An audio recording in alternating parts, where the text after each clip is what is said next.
Bonjour les amis, comment ça va? Je voulais commencer par vous montrer la vue, mais il y a trop de lumière. Et commençons par ça. Commençons par ça. Prime à ceux qui sont là, arrivés les premiers. Allez, on commence par une jolie vue de la montagne. Vous inquiétez pas, la caméra va s'habituer, va nous corriger ça normalement. Oh là là là là là là. Voilà. Petit cadeau pour ceux qui sont là dès les premières minutes. Voilà, hein, je vous inflige pas ma tête de vacancier barbu. Pour commencer, non. Je vous propose cette magnifique vue de la montagne. Voilà, je suis très heureux d'être en vacances, ça fait du bien. Je dois être un des seuls vacanciers à la neige qui a emmené tout son setup de streamer et qui passe 2 heures tous les matins à vous raconter des choses sur l'actualité. Mais voilà, il y a aussi ce panorama magnifique. J'en profite l'après-midi. Ah ben, j'en profite aussi un petit peu avec vous le matin. Comment ça va? Ah, vous allez bien? Ah, merci d'être là. Voilà, on est ensemble pour 2 heures et de temps en temps, je pense encore 2 fois dans 1 heure et puis à la fin, on ira revoir cette vue parce que une fois que je suis installé là avec la caméra qui fait son boulot, on ne voit plus ce joli panorama derrière. Vous allez bien? Merci d'être avec nous. Hein. Occitanien me dit la patrouille de France aujourd'hui. Pourquoi? Parce que pour ceux qui étaient là hier, à un moment, je suis allé éteindre le radiateur derrière moi parce qu'il faisait un petit peu chaud. Et là, je vois une magnifique montgolfière. C'était waouh, c'était un peu irréel, superbe.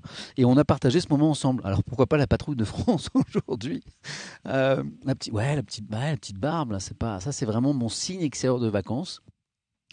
On ne me voit pas souvent avec la barbe et pour cause parce que les vacances ne sont pas là souvent. Voilà. Alors bon, moi, je suis pas contre les attributs pileux à l'antenne, à la télévision, quoi, à la classique, parce que je trouve que ça attire un peu trop l'œil. Oui. Et je trouve que divertir le regard du téléspectateur outrisse de l'essentiel, c'est-à-dire de l'info, avec des petits trucs vestimentaires ou capillaires comme la barbe, ça m'embête par rapport à mon boulot. Donc ça a toute une philosophie là-dessus, un peu à 2 centimes, mais du coup je ne suis pas barbu à l'antenne, non. Tac, il y a les audiences, c'est drôle. Je vous raconte un peu les coulisses de mon métier. Tous les matins à 9 heures et des brouettes, j'ai un petit mail, un petit SMS. C'est la note. Hein, je suis comme à l'école. Tous les matins, j'ai la note. J'ai mes audiences de la veille. Alors, les audiences de questions pour un champion, elles tombent à 9 heures. Et puis, les audiences de France Info, elles tombent à 11 heures. Donc, c'est vraiment c'est l'école. Hein, c'est vrai que ta barbe m'attire beaucoup, là.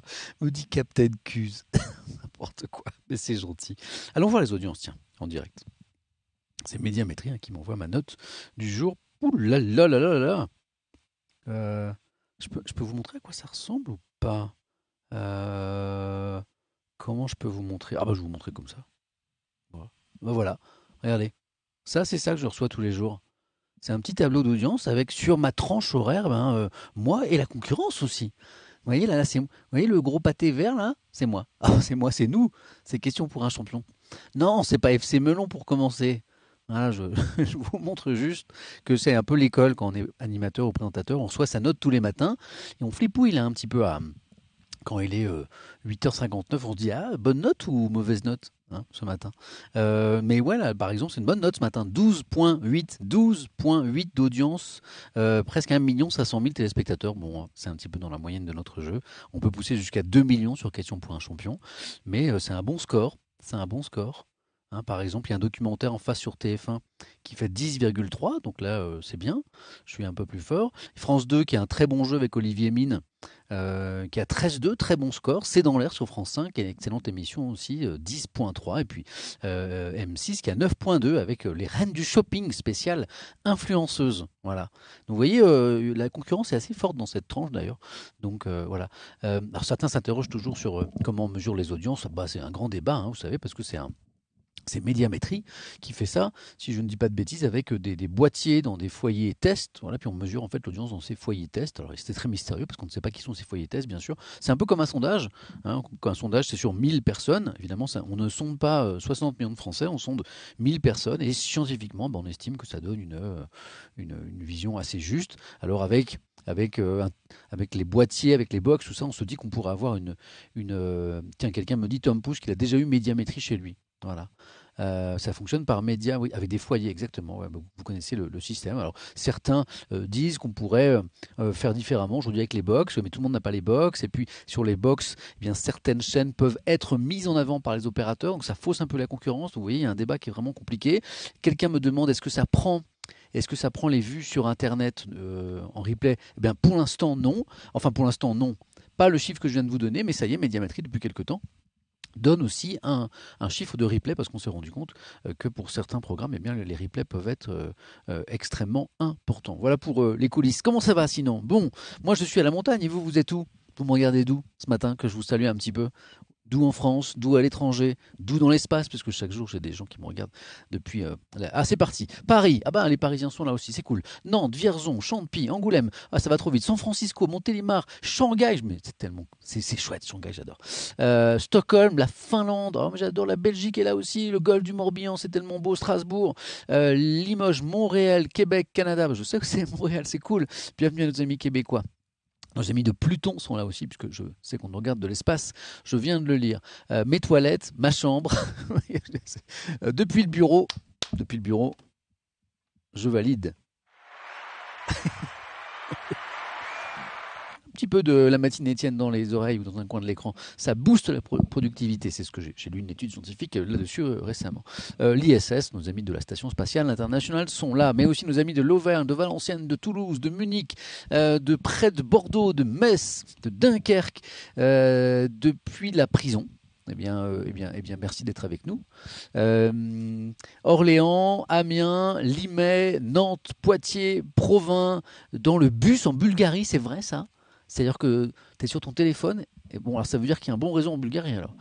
Montpellier, du Finistère, depuis Grenoble, depuis Lausanne, depuis la salle commune de Serdaigle, ça me rappelle un film ça non? Télétravail City, bienvenue mon ami, tu as ton passeport, tu es largement accepté. La Roumanie est là, Avignon, le Kilimandjaro. J'ai un doute sur le réseau là-haut, mais bon, pourquoi pas. La Finlande, la Réunion, quelle chance. Depuis Paris, premier live avec toi. Bienvenue, le Maroc, oh là là, quel beau pays. Besançon, ah, j'adore aussi pour des raisons familiales notamment. J'adore, je suis souvent par là. Enfin, à l'époque, vous savez, à l'époque, on pouvait voyager. Vous vous rappelez de ce temps? Gotham City, ça me rappelle quelque chose, ça c'est où déjà Gotham City? Serdaigle Harry Potter me dit Basile Nancy, oui je sais, j'avais la ref, je sais, je suis vieux, j'ai les cheveux blancs, j'ai de plus en plus de mal à marcher, mais je connais Serdaigle quand même. Le Mordor, alors le Mordor j'ai la ref aussi, hein, ne me l'expliquez pas dans le chat, je connais. Le Mordor, j'adore, oh il est vieux, il est tellement gentil, on va lui expliquer tous ces films récents que nous, les jeunes, à vous regarder, vous êtes trop sympas. Depuis Tokyo, depuis Valence, depuis Oran, depuis Dinan, et ça rime et c'est beau, depuis Fort Boyard, as-tu voulu écrire Fort Boyard? En tout cas, c'est Fort Boyard sur ton clavier. Le Grand Avignon, bien représenté. Les cours en ligne sont représentés, je vois. Hanoï, yes. Le Mordor Star Wars, non, non. J'ai la ref, vous m'aurez pas. Comment ils essaient de me coincer, les loulous, là, sous prétexte que vous êtes tout jeune, plein d'énergie. Bon, alors bienvenue, je vois qu'il y a des nouveaux. Je rappelle le concept, il est super simple. On lit les journaux ensemble. Hop, regardez, preuve à l'appui. Tchac. Normalement, si je clique là, vous allez avoir par exemple la une du Monde d'hier. Voilà. Oh, ça marche, c'est fantastique. Donc, on lit les journaux ensemble. De temps en temps, on va faire des recherches. Comme ici, vous voyez, quand on ne sait pas un truc, on cherche. Ou alors, je vous demande dans le chat en général, quand j'ai un doute sur une info ou sur un truc, je vous demande, puis la réponse arrive à la vitesse de l'éclair. Donc, on lit les journaux ensemble, on en parle ensemble. C'est tout l'intérêt d'être là sur Twitch, je sais pas, à la télé et la radio, on en parle ensemble. Je vous écoute, vous m'interpellez, vous me posez des questions. Est-ce que je recycle les journaux ensuite? Alors pas tellement parce que quand je suis en vacances, je les télécharge sur ma tablette. Alors je ne jette pas ma tablette tous les jours hein, parce que je ne suis pas encore assez riche, donc je ne les recycle pas encore. Pas ceci en tout cas. On lit les journaux ensemble et on en parle ensemble et on parle de la vie aussi puisque l'actualité c'est la vie. Que vous dire encore? Qu'on est dans un espace préservé, cool, je me réjouis chaque jour. J'échangeais avec mes modos, avec mes modérateurs tout à l'heure par WhatsApp et je leur disais mais c'est fou comment ce chat est apaisé, mais quel bonheur de lire les contributions, hein, c'est pertinent, c'est intelligent, les gens se respectent même quand on n'est pas d'accord et tout, à 99,99%, le FC bienveillant, c'est tout le temps là, Merci, c'est super. Euh, les mots des rassurants, non, j'ai dit mots des rassurants? J'ai dit ça? J'espère que j'ai pas dit des mots des rassurants. Je voulais dire modérateur. J'espère que ma langue n'a pas fourché. Donc voilà, super espace. Et je sais que c'est pas toujours le cas. Tiens, d'ailleurs, on va en parler tout de suite. On va parler de l'émission Twitch du porte-parole du gouvernement Gabriel Attal que j'ai regardé un petit peu hier soir. Je voulais vous demander ce que vous en aviez pensé. Donc merci, avant d'en parler, merci d'être aussi cool et intelligent, respectueux les uns des autres. Et puis pour ceux qui se sont égarés, ça arrive, hein. Parfois on n'a pas sa boussole, on se trompe d'endroit et on dit des bêtises dans le chat. Et ben, dans ce cas-là, c'est pas grave. Il suffit d'aller voir d'autres endroits où on a le droit de dire n'importe quoi. Voilà, mais c'est pas trop l'espace ici. On fait plutôt attention aux uns les uns aux autres. Alors, donc on me dit qu'on est monté jusqu'à 11 000 viewers pour Gabriel Attal hier. Est-ce que vous me confirmez ce chiffre? Moi, quand je suis allé voir, au bout d'une heure, ils étaient à 8 000, 8 500. Alors, avant de se pencher sur le fond, la forme, est-ce que vous me confirmez que c'est monté jusqu'à 11 000, 11K hier sur Gabriel Attal, c'est ça? 11 000. Bon. Alors, vous en pensez quoi d'abord? Première question, est-ce que c'est un succès pour vous, hein, cette première émission sans filtre, c'était le nom euh, sur Twitch de Gabriel Attal, du porte-parole du gouvernement. Est-ce que c'est un succès? Ouais, à peu près, me dit-on. 11 000 selon la police, 160 000 selon la CGT. En même temps, il est super hot, Gabou, me dit quelqu'un. C'est vrai que c'est un beau gosse, on est d'accord. Euh, Pas terrible, ouais. Pas vu l'émission. Euh, ouais, beaucoup, ouais, d'accord, ok. Toi, déjà, hop, je regarde un peu les commentaires qui vont très très vite. Euh, ouais, 11K pour un porte-parole du gouvernement, ça me semble un peu.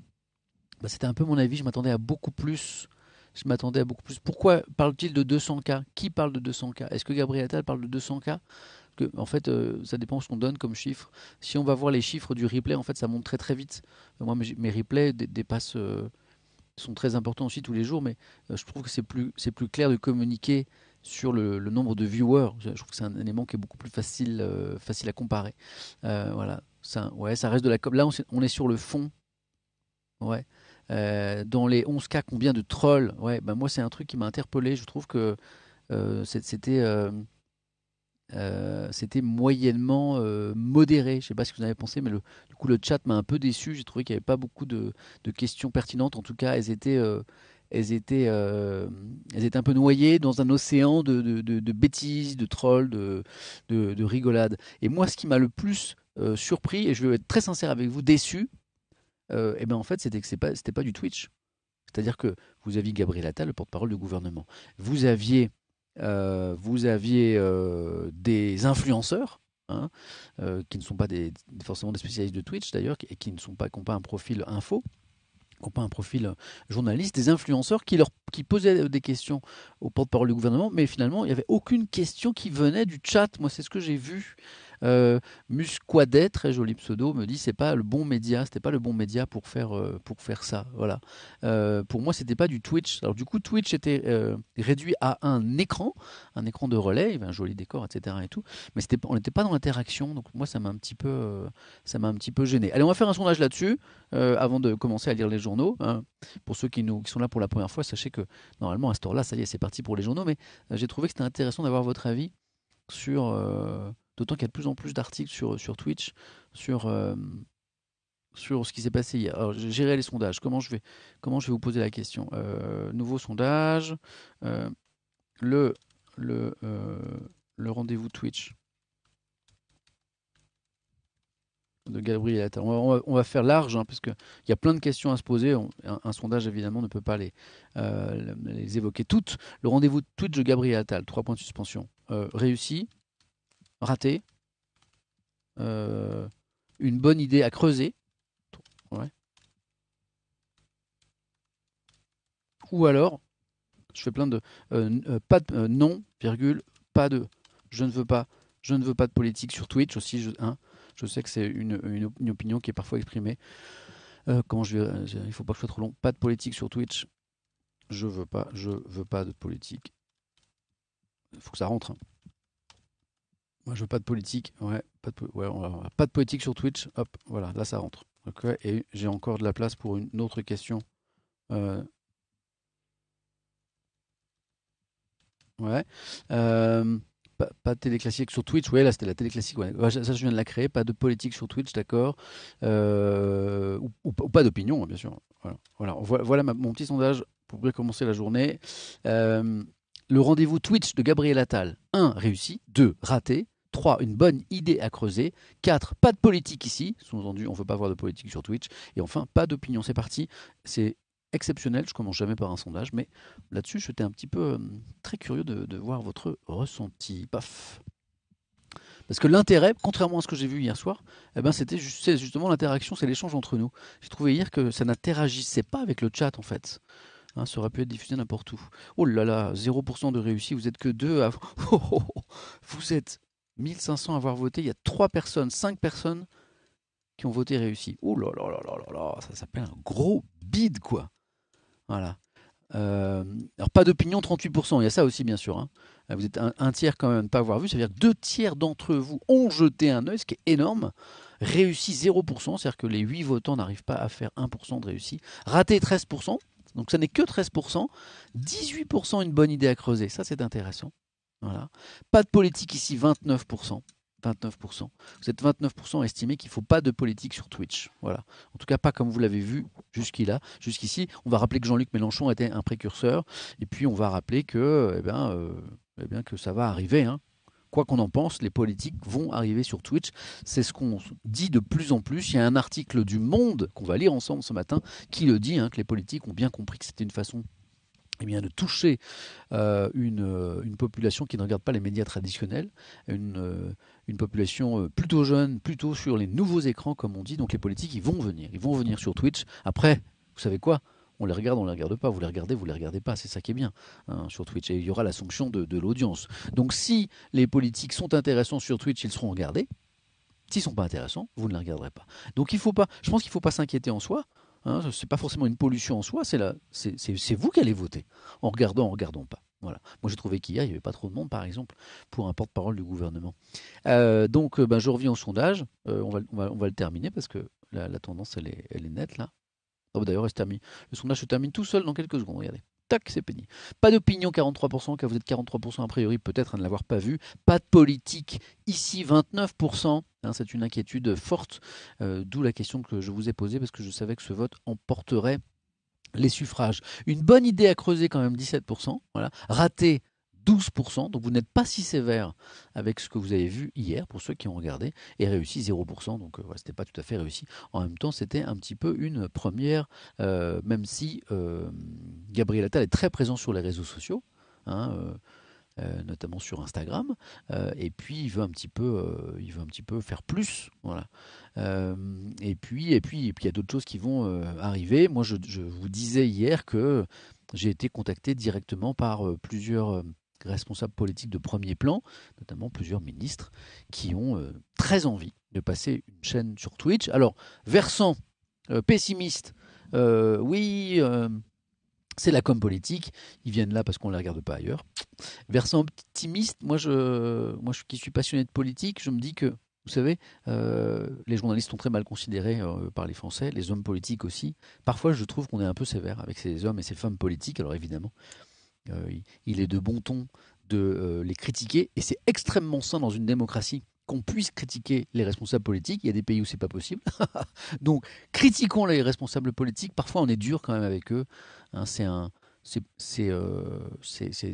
trouve que c'est des métiers difficiles qui sont, voilà, ils en prennent plein la gueule, passez-moi l'expression. Certains quand même sont convaincus, sont pétris de conviction, voilà, et c'est des combats idéologiques, et heureusement qu'ils sont là pour les mener. Donc voilà, je pense que certains viennent aussi sur Twitch parce qu'ils ont très sincèrement envie de débattre avec les gens. Voilà, mais c'est mon côté optimiste, ça. Hein, Alors, tu te rends compte de toutes les affaires qui leur tournent autour. Bah oui, bien sûr, bien sûr. Mais oui, c'est vrai, c'est vrai. Évidemment qu'il y a des choses pas belles en politique, mais dans tous les secteurs. Dans le monde de l'entreprise, il y a des abus aussi. Hein. Il n'y a pas un domaine. Hein. Même le sport qui nous fait tant rêver, est pétri d'affaires aussi. Hein, d'affaires. Alors voilà, mais parfois on peut se dire que c'est à la marge, hein, le dopage. les affaires de harcèlement sexuel dans le monde du sport, dont on parle de plus en plus. Voilà, il y a des choses pas belles dans le sport aussi. Mais est-ce que ça suffit à entacher le monde du sport, hein? Est-ce qu'on ne doit pas quand même saluer la performance des grands champions? Voilà. Donc voilà, la critique c'est bien et c'est sain, et puis, mais parfois aussi il faut saluer ceux qui, par passion, s'engagent dans des voies ô combien compliquées comme la politique. Voilà. Après, il y a un vrai problème, et je suis d'accord avec certains qui l'écrivent là, il y a un vrai problème avec nos institutions. Moi qui suis un fervent défenseur des institutions de la Ve République, parce que je pense qu'elles ont résolu un certain nombre de problèmes quant à l'instabilité politique en France, notamment issue de la Quatrième et de la Troisième République, aujourd'hui je suis en train de me dire qu'effectivement elles ont vieilli, ces institutions, et qu'il faut sans doute les réformer pour eh bien, que les citoyens soient plus impliqués dans les processus décisionnels, dans les consultations. Donc voilà, cette Cinquième République a sans doute un peu vieilli. Il faut la moderniser. Comment? C'est tout le débat. Bon, pardon pour cet éditorial. Je commence à faire des éditos sur la politique, ça ne va pas du tout. Je ne suis pas là pour ça. Je suis là pour vous relire les journaux. Je rassure ceux qui sont là pour la première fois. Alors, le programme est toujours le même en général. On regarde les unes des journaux nationaux ensemble. Toc, je vous mets sur Le Monde. On va voir les unes de la presse en région, parce qu'on a la chance d'avoir une belle presse diverse, riche en région, avec des infos de première bourre. Décidément, je parle très très mal ce matin, dans la presse en région qu'on trouve nulle part ailleurs. Donc on ira voir cette presse en région, cette PQR, comme on dit dans notre jargon, presse quotidienne régionale. Et puis après, on reviendra à la presse nationale, et puis on ira dans le détail des papiers que j'ai sélectionnés, que j'ai mis de côté pour vous. Ça va nous occuper 2 heures, ça. Ça paraît long, mais en fait, ça passe super vite, et je n'ai jamais le temps de vous parler de tout. Sinon, on fait quoi? On fait des sondages, je vous demande votre avis, j'interagis avec vous, je ne peux pas lire tous les messages, ça va à une vitesse folle comme vous le voyez, mais j'essaie d'en lire le maximum, et puis je loupe 99% des choses intéressantes et je m'en excuse, voilà. Mais je lis les papiers et j'essaie de lire le chat en même temps, et c'est c'est physiquement super compliqué. Voilà. Et puis on boit du café ici, parce que la deuxième religion après l'info, c'est le café. D'ailleurs, on va faire une petite pause tout de suite. On est tellement fan de café ici qu'il y a même une musique. Évidemment, vous buvez ce que vous voulez à la maison à 9h26 du matin, café ou autre chose. Pas d'alcool, les gars, 9h26. Pas rien d'alcoolisé à cette heure-là. C'est parti pour la musique du café!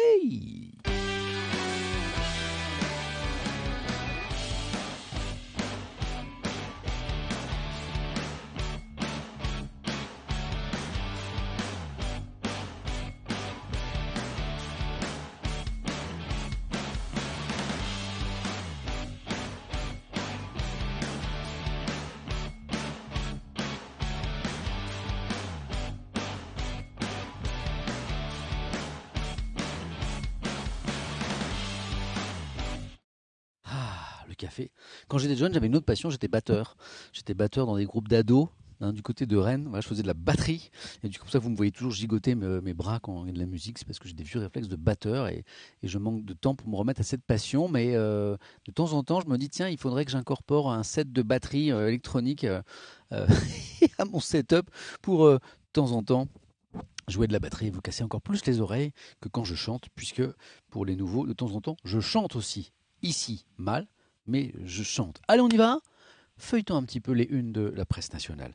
Euh, un dossier vachement intéressant en une du Monde, la dernière édition du Monde, Macron face aux limites du en même temps. On détaillera ça en ce moment. Il s'agit de toutes les lignes de fracture, les bisbilles, presque les bagarres, hein, qu'il y a au sein du gouvernement en ce moment sur certaines questions, comme celle de l'écologie par exemple. On lira ça.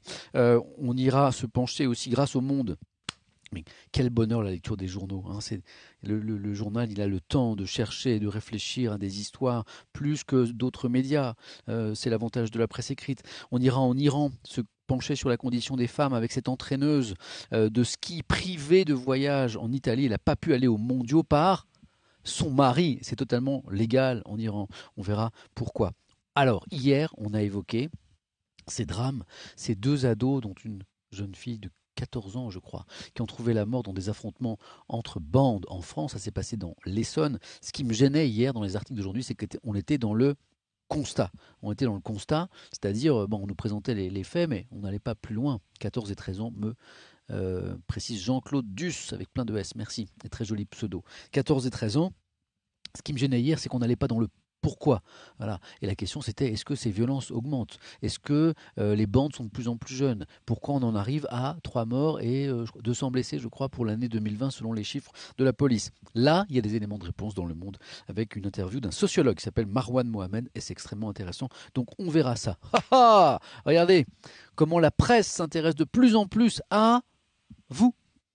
Les médias s'installent sur Twitch, TF1, Arte et France Télévisions, pop, pop, pop, veulent trouver leur place sur cette plateforme. Beaucoup d'interrogations en ce moment. Il n'y a pas que les politiques qui veulent aller sur Twitch. Les médias traditionnels, les télés notamment, sont assez fascinés par l'outil. Et donc, on verra quelles sont les réflexions, les pistes de réflexion. Alors, il y a des choses positives qui peuvent en être. Moi, j'en suis persuadé. Peut-être qu'il y aura peut-être des choses aussi ratées. C'est vous qui choisirez. C'est vous qui regarderez. Arte.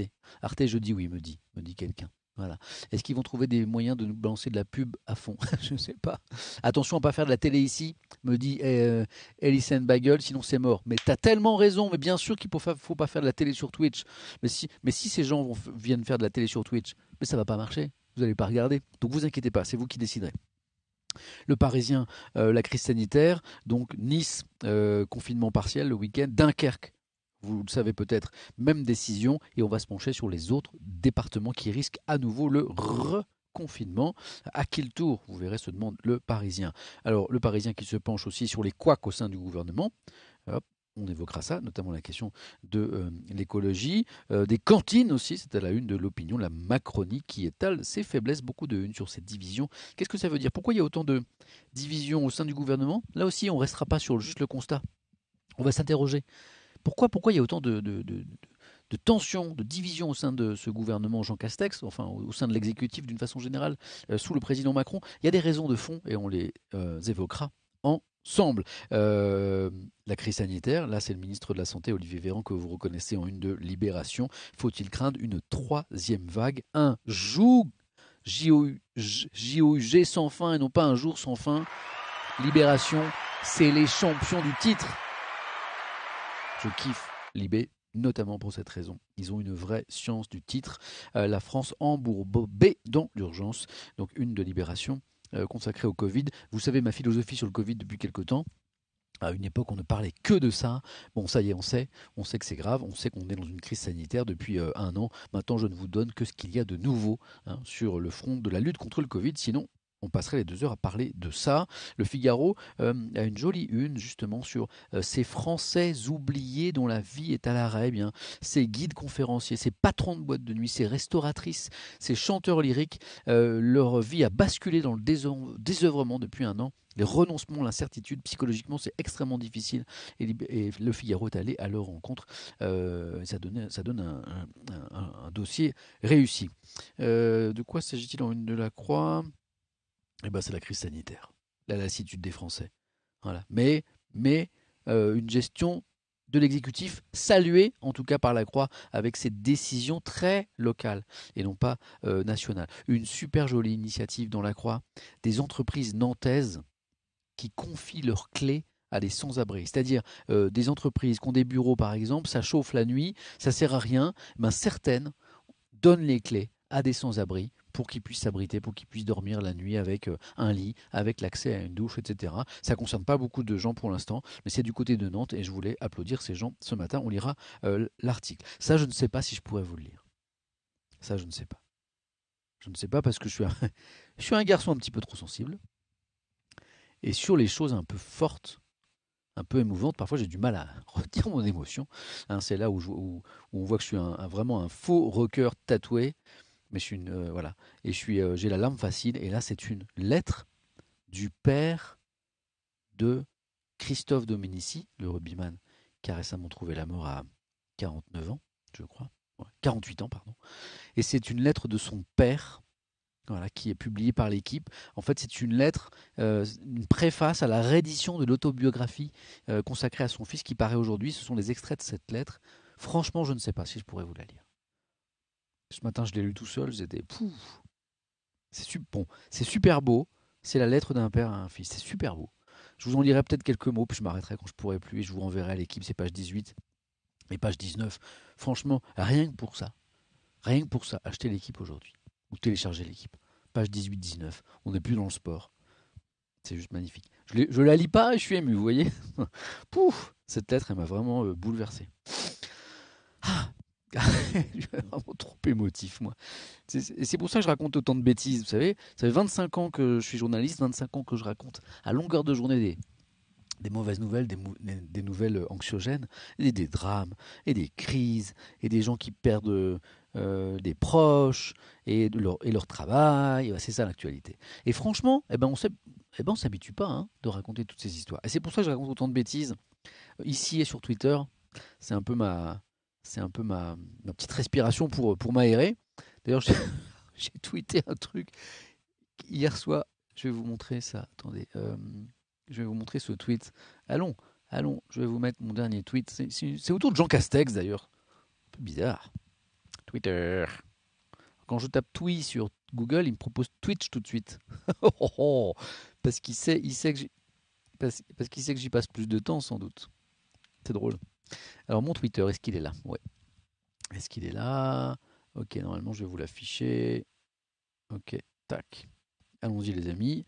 Donc normalement si j'appuie là, tac, vous allez avoir ma page Twitter. Oh là là, merveille de la technologie. Merveille de la technologie. J'y retourne. Tac, ici c'est moi. Voilà. Non, là, le dernier tweet que j'ai fait, c'est un retweet d'une très bonne chronique que je vous conseille d'Alix Doge. Regardez, elle est là. Sur France Info. Je ne vais pas la player parce que c'est 3 minutes 10. Alix Doge qui se penche justement sur le gouvernement de plus en plus présent sur les réseaux sociaux, sur les nouveaux médias comme Twitch. Que faut-il en penser? État des lieux ce matin avec l'excellente Alix Doge qui présente dans ma matinale, même quand je suis en vacances. Eh bien, l'info en clair, là consacrée justement à ces incursions des politiques en direction de Twitch. Ce que je voulais vous montrer, c'est ce tweet-là. Où est-ce qu'il est? Hier soir, je m'aperçois que Jean Castex me suit. Voilà. Alors ça, alors je suis très honoré, hein, très honoré, un peu surpris que Jean Castex me suive. Donc j'ai quand même vérifié si c'était pas un compte parodique. Voilà, certains félicitent Alix Doge pour la qualité de son truc. Alors, Jean Castex ou son community manager, hein, bien sûr, on est bien d'accord, ou son chargé de communication, je ne suis pas dupe. Du coup, j'ai dit des bêtises, bien sûr. Bah oui, il est certifié, heureusement qu'il est certifié. Euh, et donc, évidemment, j'ai dit des bêtises, j'ai dit ça, j'ai dit oula, du coup, je fais quoi? Est-ce que j'arrête de raconter mes bêtises sur Twitter? Quelques minutes plus tôt, dans un tweet, je m'étais comparé à Vladimir Poutine, torse nu sur un cheval, et là, je me dis, ok, il y a Jean Castex qui a lu ça, et j'écris, Monsieur le Premier ministre, ne jugez pas trop sévèrement mes tweets, ils sont mon oxygène contre les infos anxiogènes. Mais quel poète! Mais quel poète de pacotille! Monsieur le Premier ministre, ne jugez pas trop sévèrement mes tweets, ils sont mon oxygène contre les infos anxiogènes. Mais quel, mais Baudelaire, mais Baudelaire. Donc voilà, donc c'est ce que je vous racontais. Moi, de raconter des bêtises, ça m'aère la tête. Et sinon, un petit clin d'œil à Étoile le streamer avec la fin de ce tweet. PS, deux points. Et sinon, est-ce que vous connaissez Twitch? Puisqu'il y a à peu près un an, eh bien, c'est exactement comme ça que j'ai découvert cet univers. Un tweet au milieu de la nuit de l'ami Étoile et qui me disait bonjour Samuel Etienne, est-ce que vous connaissez Twitch? Et c'est le début de cette aventure. Pourquoi ma tablette elle est éteinte? Voilà. Ok. On y retourne les amis. On va voir. Donc on a vu la une du Monde, on a vu les bandes. J'en étais. Oui mais non, il faut que j'aille sur la presse en région maintenant. Allez on va aller voir les unes de la presse en région. On y est? Vous les avez? Ok. Ouais. Chapeau melon et tweet de cuir. J'adore. Je valide tellement votre humour. Bonjour Samuel, bonjour à tous. Un avis sur le live de Attal hier soir, me dit Thilenval. Ah, c'est ballot. C'est ballot parce qu'en fait, on a commencé par ça. À 9h, pendant un quart d'heure, ensemble, on a parlé du live. Bonjour Samuel, connaissez alors, la 80 000 P. Oui, alors on va en parler dans un instant de la résolution. Oui, alors mon ami, t'as pas de chance, t'es arrivé un petit peu en retard. Si tu avais activé tes notifications sur Twitch, tu aurais été là à 9h. En fait, non, on en a parlé pendant un quart d'heure, on a même fait un sondage là-dessus. Et voilà, les gens étaient très partagés, un petit peu dubitatifs sur ça, mais du coup, on va pas en venir. Sur la résolution graphique qui peut surprendre certains, je suis pas à la maison, j'ai pas la fibre. Ici, je suis à la montagne. La box que j'ai trouvée ici, elle est pas top. Je stream en 4G, les amis. Je stream en 4G et donc du coup j'ai baissé la résolution graphique, la résolution de mon rendez-vous pour que ça passe, pour que le son et que l'image passent. Donc je suis un peu moins euh, net que d'habitude, mais c'est pas plus mal parce que regardez, je suis pas au top de top. Euh, voilà. Ouais, c'est plutôt propre pour de la 4G, je suis d'accord, je trouve ça assez. Voilà. Donc la résolution un petit peu basse, mais l'important c'est qu'on se parle et qu'on s'entende. On va voir, l'impression en région. Let's go. Qu'est-ce qu'il y a? Ok. Je vous lis que ce qui nous apporte des nouvelles infos, hein. Enfin, il y a des unes qui sont très intéressantes dont je ne vous parle pas souvent parce que c'est très local. Et c'est peut être très intéressant sur le plan local. Par exemple, là, je prends le béret républicain, hein, que l'équipe locale de basket, on est de quelle ville d'ailleurs? Hop, zoomons. C'est Tarbes? Non, non, c'est pas Tarbes justement. C'est les Tangos. Oh là là, j'ai les Tangos en balade. Donc c'est une équipe locale de basket, hein. Je vois un ballon rond, couleur orange, assez gros, tenu à la main. Donc j'en déduis que c'est pas du foot. Et comme il est rond, c'est du basket. Et c'est là où on voit que j'ai une grosse culture sportive. C'est Bourges? C'est Bourges? Ok, tango. Donc c'est les tangos en balade, voilà. Donc là par exemple, je vous donne pas le, je vous donne pas le, voilà. Allez, puisque j'y suis, 83-48 contre Tarbes.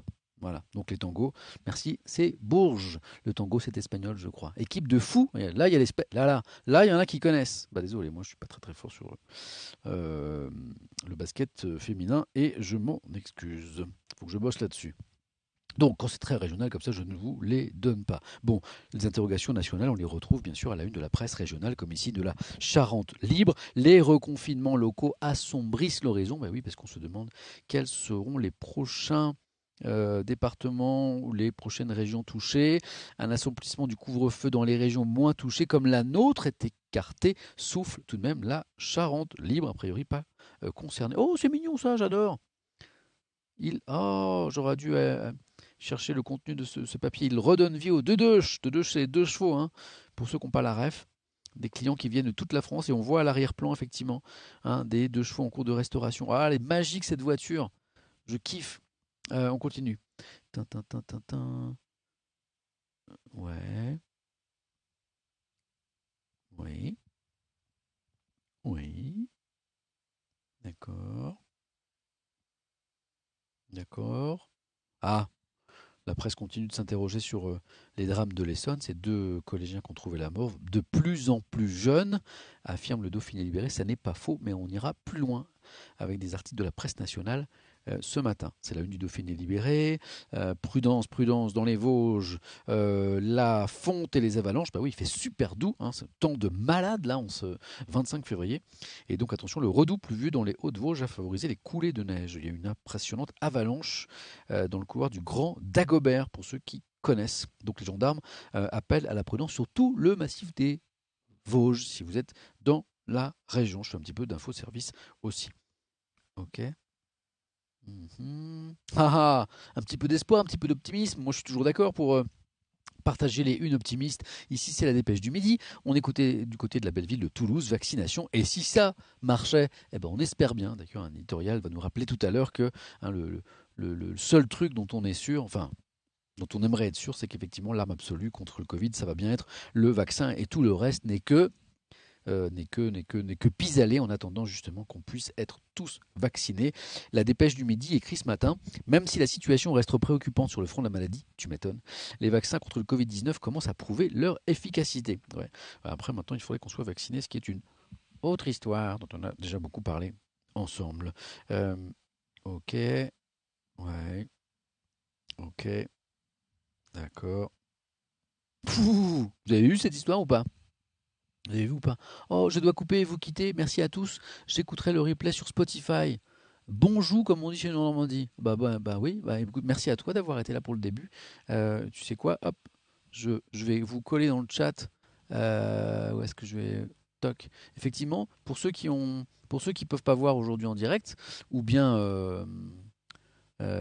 qu'une partie, eh bien vous avez le replay sur Twitch. Hein, c'est pas la peine d'aller sur YouTube.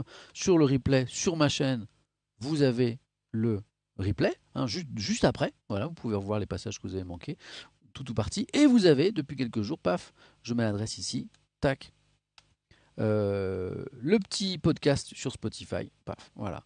Et donc là, de 2 heures. Voilà. Ah bah il y a Nightbot qui le fait à ma place. Oh, il dit mais oh c'est parfait, c'est génial. Mais qu'est-ce qu'il est fort ce Nightbot. Oh là là, j'en veux un à la maison. Je veux un petit robot comme ça à la maison. Il vient de me mettre l'adresse. Et oui, c'est ça, exactement. Bon là c'est le podcast, voilà. Et donc genre 2 heures après, ça me prend un petit peu de temps, eh bien, vous pouvez trouver le podcast audio de la matinée Étienne. Vous pouvez l'écouter en balade, vous pouvez l'écouter en voiture. Euh, donc, crash d'un drone à la prison. Est-ce que vous avez vu cette histoire? C'est incroyable. Une enquête a été ouverte. On est où? On est à Nancy. Un drone lesté de stupéfiants. Histoire stupéfiante.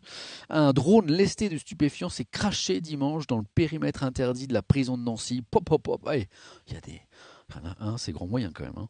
Une première dans cet espace sécurisé. C'est pas la première fois qu'on a des histoires de drones, mais ici, manifestement, une première avec des produits stupéfiants. Eh ben! Voilà. Enquête à suivre. Je vous tiendrai peut-être au courant si on a des infos. Bah, dynamiser les petites villes. Voilà une intention qu'elle est bonne. L'éveil de la Haute-Loire. De plus en plus, il y a de plus en plus de programmes qui essayent de se mettre en place pour essayer de redynamiser ces petites villes qui ont perdu des habitants, qui ont souvent perdu leurs commerçants. Hein. On a tous ces images en tête. Hein. On traverse parfois des petites localités et vous voyez, ou des villes moyennes d'ailleurs, et vous voyez eh bien, 20%, 30%, 50% des boutiques avec à vendre, pas de porte à céder, etc. Oh, c'est tellement triste. Dynamiser les petites villes, ça se passe en Haute-Loire. 27 communes ont intégré le programme national, il y a un programme national, Petite ville de demain, qui vise à améliorer les conditions de vie des habitants en accompagnant et en accélérant des projets pour le futur. Eh ben c'est chouette, on s'en félicite. Toc, on continue. Ah, c'est vrai que la France, une des charmes de la France justement, c'est que qu'on a un beau pays, et c'est dommage qu'il soit parfois un peu trop concentré, notamment dans certaines villes, notamment celle où je vis. Tiens, pour que ce soit sympa, il faut qu'il y ait la fibre, on est d'accord. La Gazette, l'hebdo de Thiers et d'Ambert, région centre. La fibre est-elle chez vous? Même si le Covid a modifié quelque peu le calendrier de déploiement de la fibre optique en Auvergne-Rhône-Alpes, le chantier se poursuit. Bah, c'est une bonne chose. D'ici 2022, 91% du territoire de la grande région, donc Auvergne-Rhône-Alpes, sera couvert. Mais ce déploiement n'est pas toujours un long fleuve tranquille, tu m'étonnes. D'ailleurs, j'ai des petits problèmes de fibre à la maison qu'il faut absolument que je règle lundi en arrivant. J'ai des coupures dans mon stream et ça crache et le logiciel crache et c'est vraiment pas. Ça joue à Clash of Clans sur la photo? Quelqu'un me dit ça dans le chat. Bien vu. Bien vu. Œil de faucon. Exactement.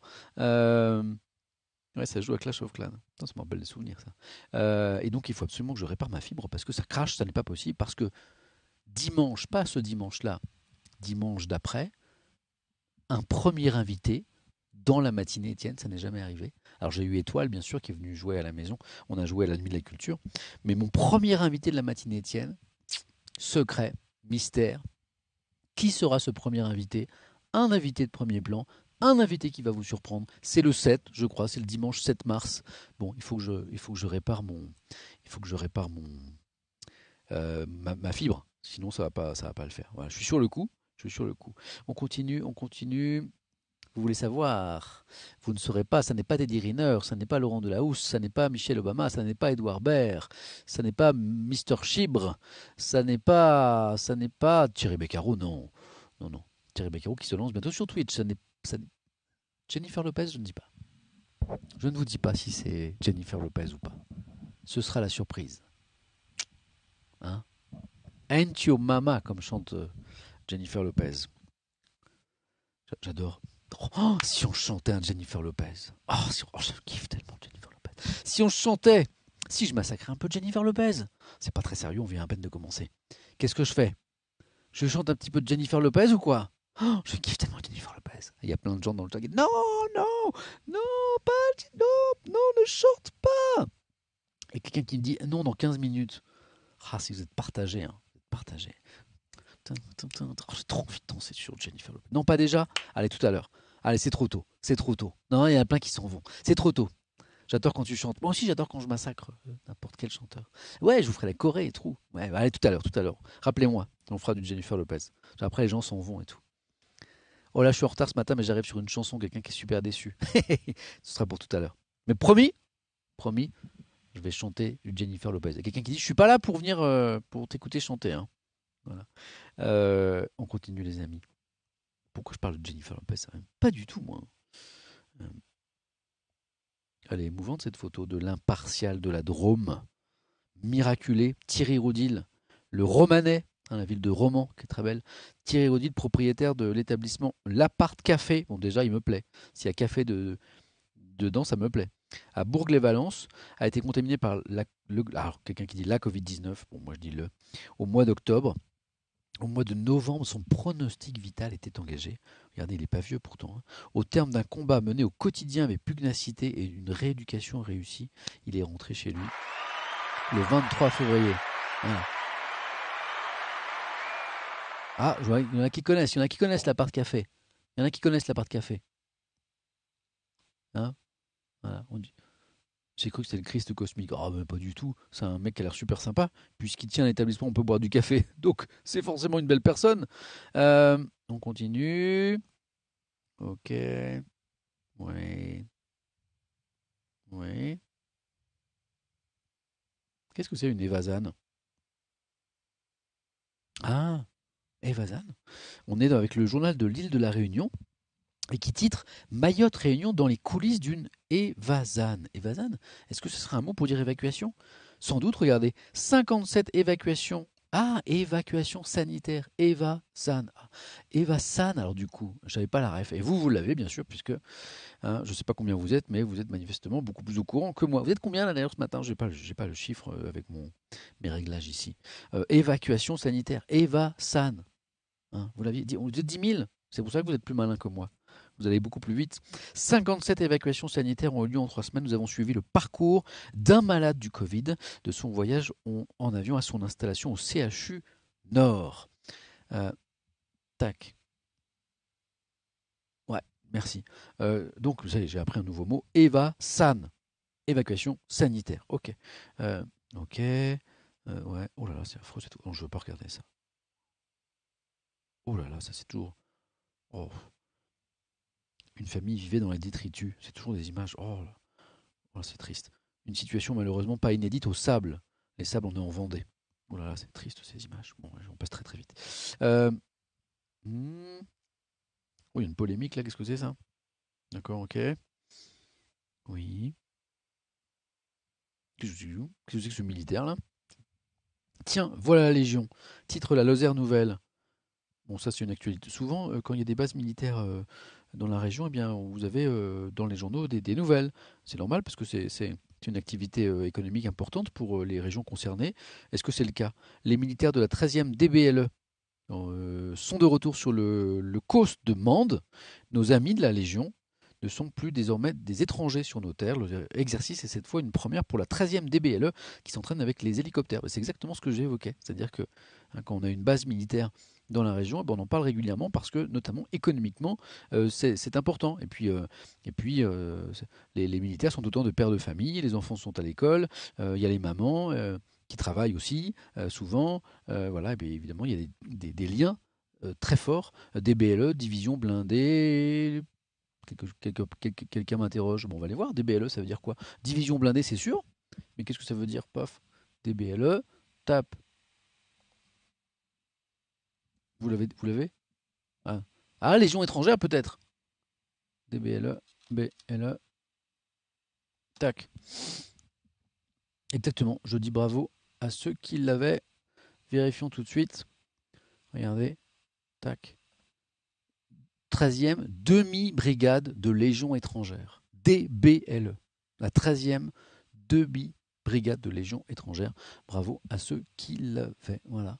L'un des deux régiments qui rallie en tant qu'unité constituée les forces françaises libres en 1940. C'est une belle histoire quand même, hein, qui remonte donc à 1940, à la lutte contre les nazis et ses alliés. Vous voyez, on est sur une de la presse régionale et on repart sur l'histoire de France. Et moi, je repars sur les unes.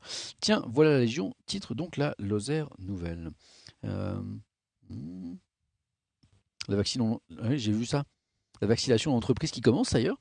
Hein, ce sont je crois, les médecins du travail, la médecine du travail qui propose de vacciner, eh bien, à partir d'aujourd'hui, ça débute aujourd'hui, les salariés de 50 à 64 ans atteints de comorbidité. Hein, c'est très progressif puisqu'on n'a pas encore, vous savez, les doses de vaccin pour vacciner tout le monde. Donc c'est par tranche d'âge et par situation. Donc on est sur les 50 à 64 ans atteints de comorbidité. Ça c'est théorique, mais c'est théorique, mais c'est poussif.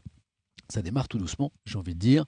Ça démarre tout doucement comme tout ce qui a eu lieu à la crise sanitaire en France, hélas. Les masques, les tests et les vaccins. Arrêtons de râler. Arrête de râler, Samuel Etienne. Mmh, mmh, mmh. Juste pour rire, cette interrogation dramatique. Attendez, j'ai une musique pour l'intonation dramatique. Toc, qui est peut-être celle-là. Interrogation dramatique en une des nouvelles de Falaise.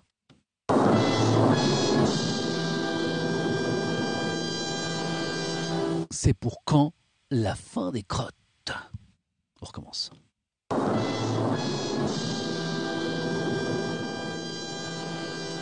C'est pour quand la fin des crottes, hein? Ça, c'est une vraie interrogation. Voilà.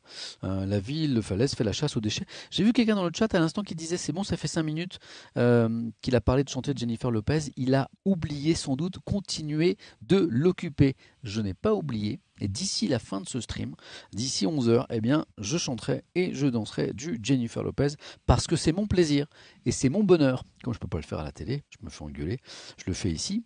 Je suis mon propre patron. Je suis directeur de la chaîne Samuel Etienne sur Twitch. Je connais bien le directeur des programmes, il s'appelle Samuel Etienne. Je connais bien le rédacteur en chef qui s'appelle Samuel Etienne. Je connais très bien le présentateur qui s'appelle Samuel Etienne. Voilà. Je connais bien toute l'équipe et je peux vous dire qu'il n'y en a pas un qui moufte. Hein. Si Samuel Etienne veut chanter du Jennifer Lopez à cappella et massacrer Gillo, la chanson, eh ben, il est là, Bibi. Je fais ce que je veux, c'est cool. C'est pour ça que j'aime bien ici. Ah ah, on en a parlé hier, grâce à la une de Libération. C'est Libération qui a révélé, ouais, c'est une vraie dictature, comme quelqu'un me dit dans le chat, qui a révélé cette affaire. Des dossiers médicaux de 500 000 Français piratés, révélés c'est parti de laboratoire d'analyse, et 300 000 Bretons sont concernés, piratés. Titre Ouest France ce matin, le grand journal de l'Ouest, notamment de la région Bretagne, et on retournera sur cette affaire tout à l'heure avec Libération d'ailleurs.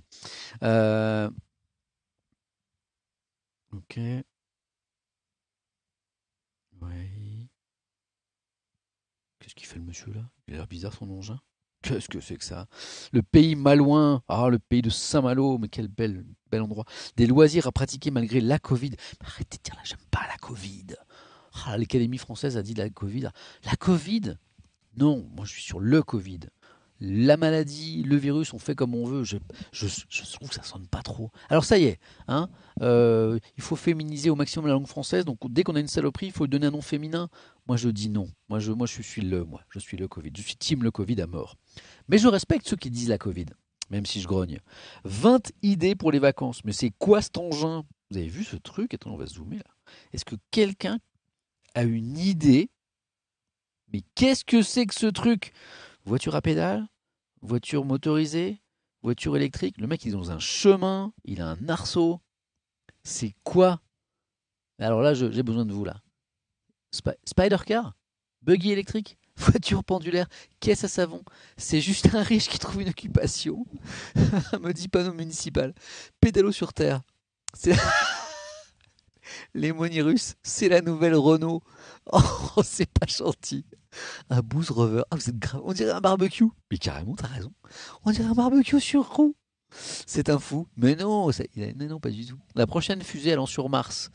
La nouvelle Ferrari. Oh, c'est un vélo 5G. 5G. Il y a Pascaline 35 qui dit c'est rien, c'est la Bretagne. Bon.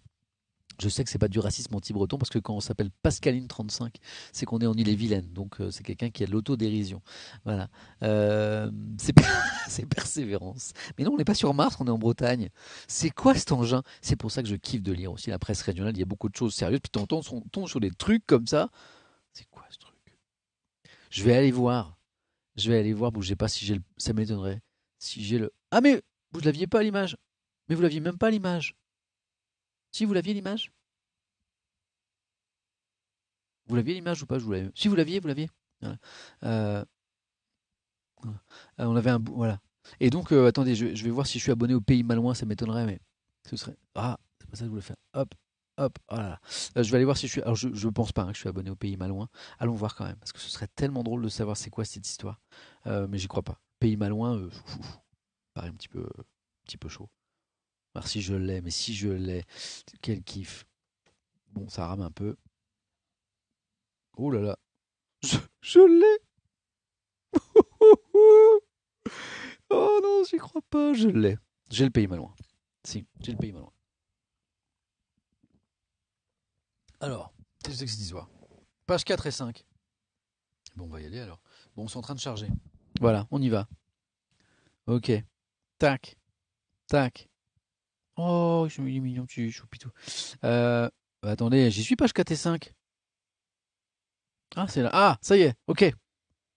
De gauche à droite, de haut en bas. Explication. Balade en voiture à cheval avec les chevaux de la mer. Oh, sympa ça. Char à voile à Cheruex. Moi, ça m'a toujours fait peur, ça va super vite. Virer en mer avec Captain Taxi. Karting, ça c'est en bas à gauche, à Saint-Méloire. Et Swin Car, ça s'appelle le Swin Car. Oh, bah quelqu'un qui connaît. Man 069. C'est le Swin Car. Le Swin Car. C'est S-W-I-N-C-A-R. Boum, on y va. Swin Car, c'est quoi? Hop, on y va. Swin Car. J'ai du mal avec mes doigts ce matin. Hein. Alors, pourquoi j'ai du mal avec mes doigts? C'est parce qu'en fait, j'ai zappé ma souris parce que mon port USB est pris par ma 4G pour streamer avec mon téléphone portable. Tac, on y va sur la Swincar. On va encore en prendre un truc. Qu'est-ce que c'est la Swincar? C'est un véhicule tout-terrain électrique. J'avais du nez. Innovant, passe-partout, léger et écolo. Oh, mais je veux pas l'acheter, moi, je veux juste. Oh là là, bon, allez, allons sur le site. Hein. Hein. Regardez.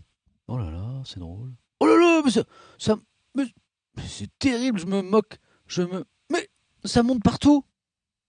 Vous voyez ou pas? Vous voyez ou pas? Vous l'avez ou pas?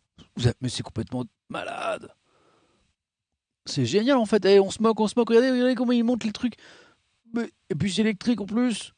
Mais en fait, c'est génial. Concept. Allez, on tape concept. Tac. Principe. Je veux pas l'histoire, je m'en fiche. On va pas y passer la journée non plus. Alors voilà le machin. Voilà. Comme le pendule, Swincar e-Spider. Quelqu'un m'avait mis le e-Spider dans le chat aussi, quelqu'un qui connaissait. Ne subit ni la gravité ni la force centrifuge, mais compose avec celle-ci pour trouver un équilibre naturel, une sensation sereine. Il s'incline en virage, il reste d'aplomb dans les dévers, d'où le monsieur dans les chemins tout à l'heure. Il reste d'aplomb dans les passages les plus escarpés. 4 roues motrices, directrices, centre de gravité très bas, procure une vivacité, une motricité, une sécurité inhabituelle. En descente, frein Moser sécurisant, les batteries, comment ça concept? C'est pendulaire en fait. Hein. Comme les scooters à 3 roues, là, vous savez, ça aussi c'est un petit peu pendulaire. Oh, comment se fait-ce? Comment se fait-ce que je n'ai jamais entendu parler de ce truc-là? Produit. Ce serait drôle d'avoir le prix. Combien 12 500 euros. Quelqu'un a trouvé le prix dans le chat. À partir de 12 000. Il y a plusieurs modèles. Il y a un modèle tandem pour aller penduler en amoureux. Je kiffe. C'est pour moi ça. Quoi qu'il me faudrait un modèle 4 places du coup. Pas parce que j'ai 3 chéris, hein, parce que j'ai 2 enfants, je précise, parce que je vous connais. Donc il y a le modèle individuel et il y a le modèle, moi je dis chapeau. Non, je voulais pas faire l'alerte, je voulais faire les applauses. Il y a un modèle mobilité pour les personnes en situation de handicap. Voilà. Combien ça coûte? À partir de 12 500 euros. J'ai vu 14 000 euros homologués. Quelqu'un vient de me dire 19 000 euros. Voilà, c'est autour de ces prix-là. Voilà. Mais bon, c'est rigolo quand même. Voilà. Voilà. Produit. Bon, écoutez, je suis content d'avoir découvert ça. J'ai encore appris un nouveau truc.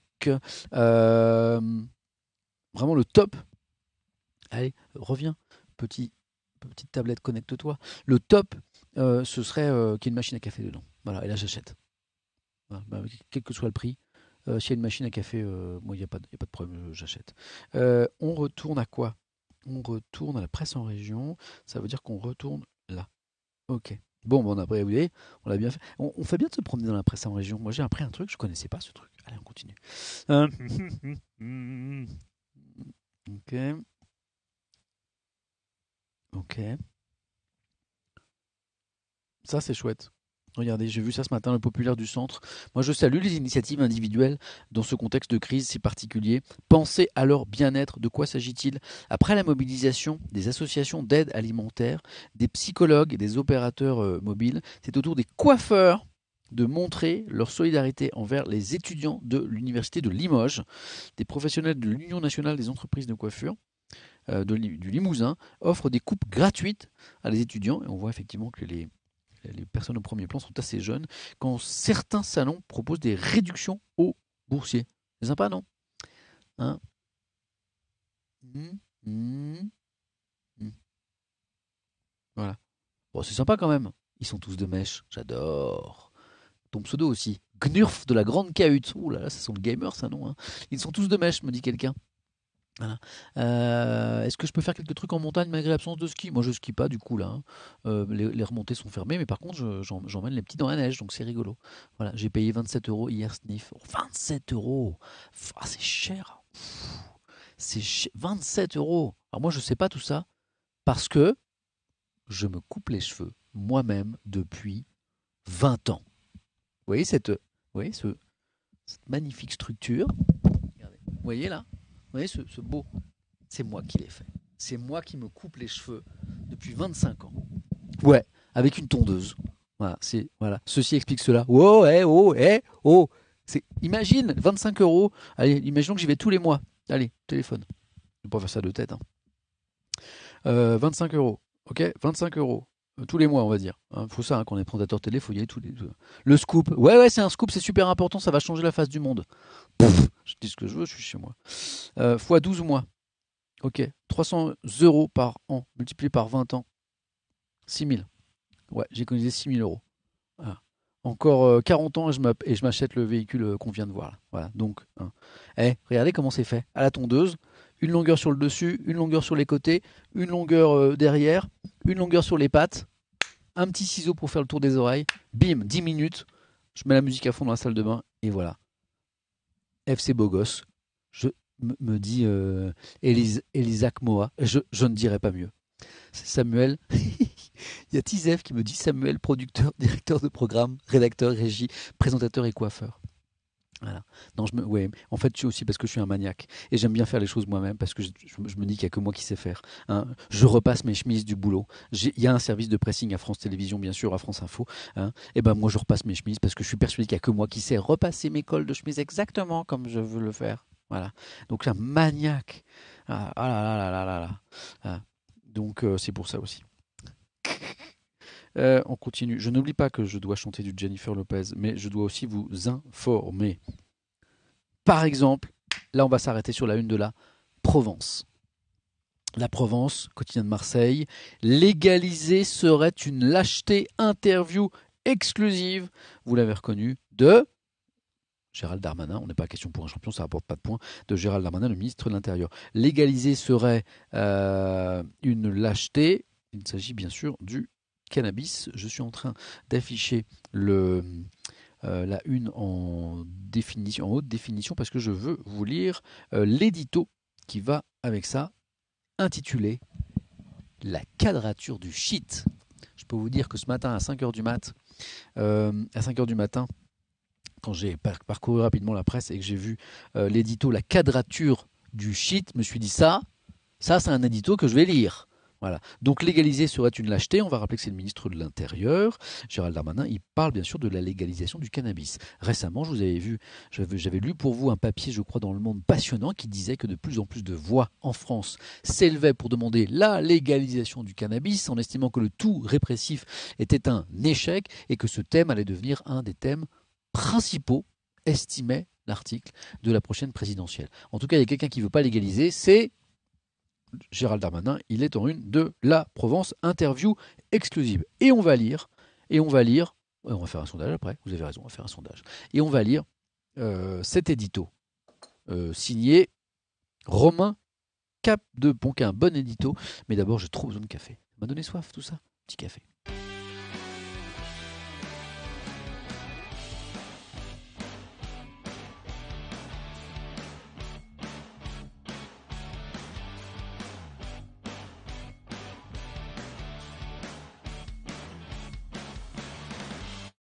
Yes, c'est parti pour l'édito. La quadrature du shit.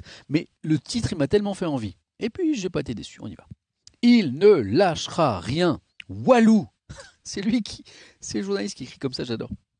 Il ne lâchera rien. Walou, légaliser cette merde, comme il dit, puisque c'est ce que Gérald Darmanin a récemment déclaré à propos de la drogue, même pas en rêve. Ils sont fascinants, les gens qui ne doutent pas, les politiques dont les convictions ne vacillent jamais. En même temps, le moindre scepticisme est-il permis au ministre de l'Intérieur? C'est intéressant ce que dit le journaliste. Il dit, est-ce qu'il peut dire autre chose en tant que ministre de l'Intérieur, en tant que premier flic de France, dont une partie des missions est justement de lutter contre le trafic de drogue? Est-ce qu'il peut dire autre chose, Gérald Darmanin? Je trouve que la remarque est pertinente, qu'il ne faut pas légaliser. Je trouve ça pertinent. On continue. Sûrement serait-il assimilé à une faiblesse coupable, lui le premier flic de France, le monsieur il dit comme moi, qui se doit de donner le là aux soldats des brigades spécialisées de terrain. Il dit comme moi, c'est fou. Voilà. Qui course, chauffe et charbonneur toute la sainte journée pour 2000 € par mois, mais aussi au limier de l'Office anti-stupéfiants et de la BRI. Pourtant, écrit Romain Capdebon, l'édifice de ce dogme, de cet interdit que la société doit garder selon le ministre, se fendit. La légalisation, est-ce qu'elle arrive? Si chaque dealer peut tomber demain, le trafic, lui, est désormais hors de contrôle. 220 points de vente dans les Bouches-du-Rhône, presque 2 fois plus que les bureaux de poste. Il y a 2 fois plus de points de vente de drogue dans les Bouches-du-Rhône que de bureaux de poste. C'est ça le vrai remplacement de nos cités. Les caïds ont remplacé la puissance publique et une économie illégale et florissante a supplanté une économie légale moribonde, se désespérait hier un haut gradé, un policier. Voilà. Un autre policier glissait à la Provence chaque mois qui passe. Puisqu'on bosse super bien et qu'aucun plan stup ne disparaît, eh bien on prouve que la méthode uniquement répressive n'est pas la bonne. Ce sont des policiers qui le disent. Alors la question agite les consciences, écrit le journaliste, surtout celle des jeunes générations, qui pourraient bien se rendre aux urnes en 2022 pour trancher cette question sociétale. Et ben voilà, certains pensent effectivement que la présidentielle de 2022 peut notamment se jouer sur cette question de la légalisation. D'ailleurs, certains élus ont le nez creux, des intersyndicales de députés de gauche, d'En Marche et même de droite se liguent actuellement pour chahuter ce tabou, clamant un échec sécuritaire et sanitaire. Mais, je le trouve intelligent cet article parce il expose vraiment toutes les idées en présence sur ce thème et il dit que c'est compliqué en fait, comme tout d'ailleurs. Mais les ayatollahs du shit pour tous, des coffee shops stylés, ceux qui adorent passer le week-end à Amsterdam, où le trafic n'a pas disparu, eux aussi sont pétris de certitude et effrayants de constance.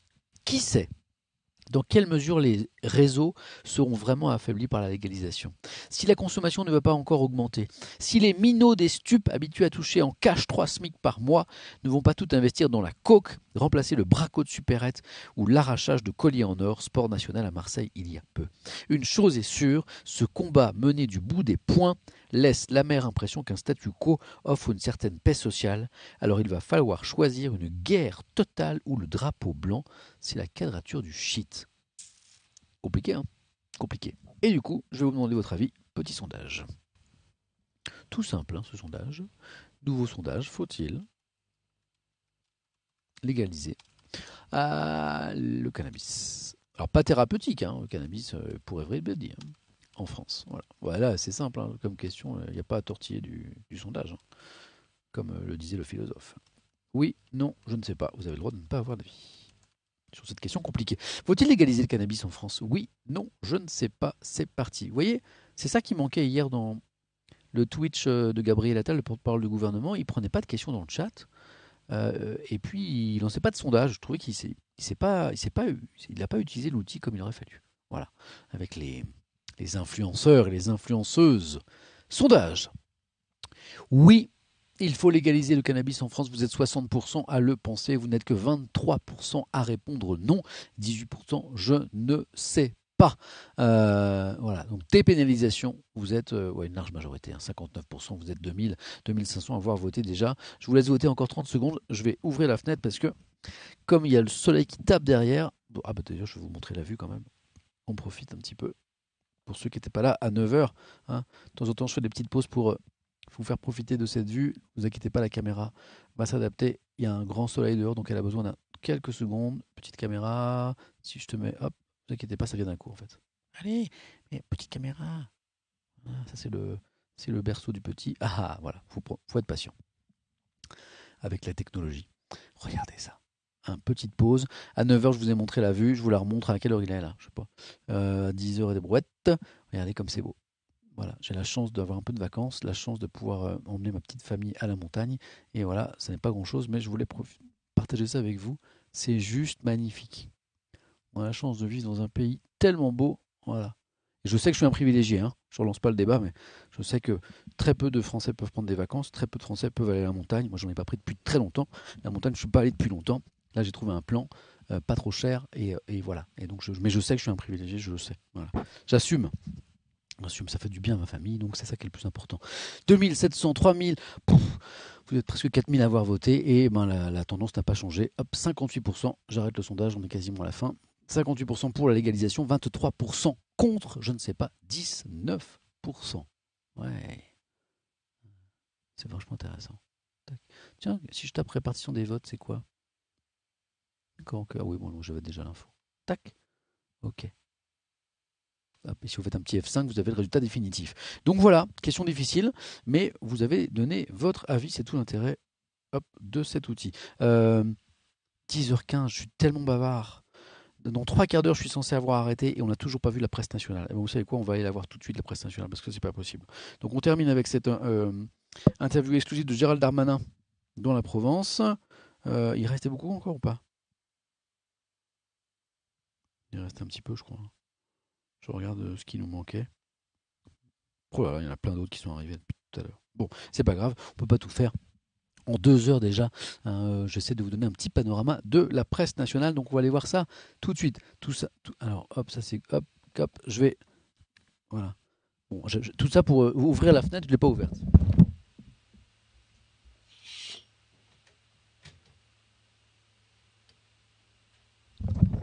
La pièce n'est pas chauffée, hein, je suis pas fou. C'est juste que le soleil donne en plein sur la verrière là. Du coup, je suis comme je suis l'impression d'être un kebab sur la broche là.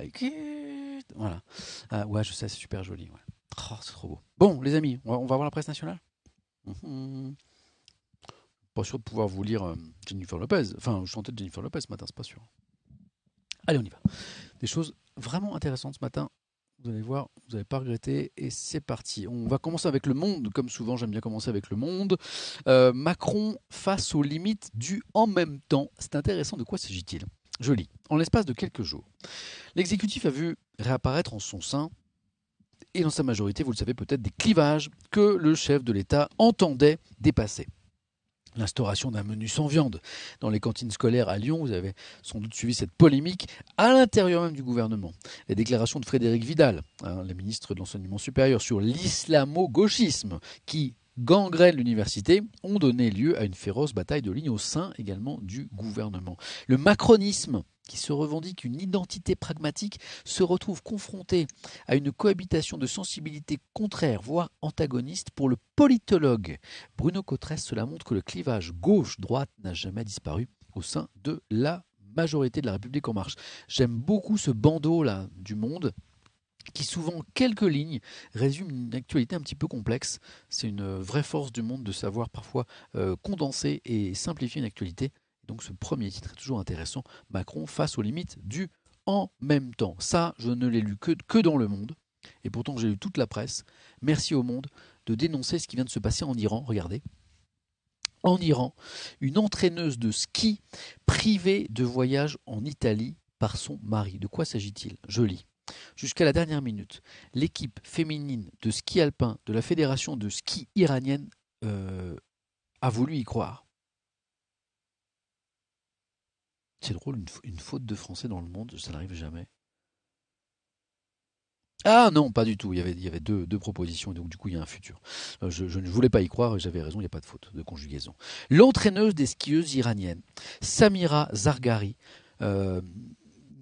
attendait son visa italien pour voyager avec les autres, pour participer du 9 au 21 février, c'était il n'y a pas longtemps là, au championnat du monde donc de ski organisé en Italie. C'est quand même l'entraîneuse des skieuses iraniennes, hein. Elle n'a pas pu y aller.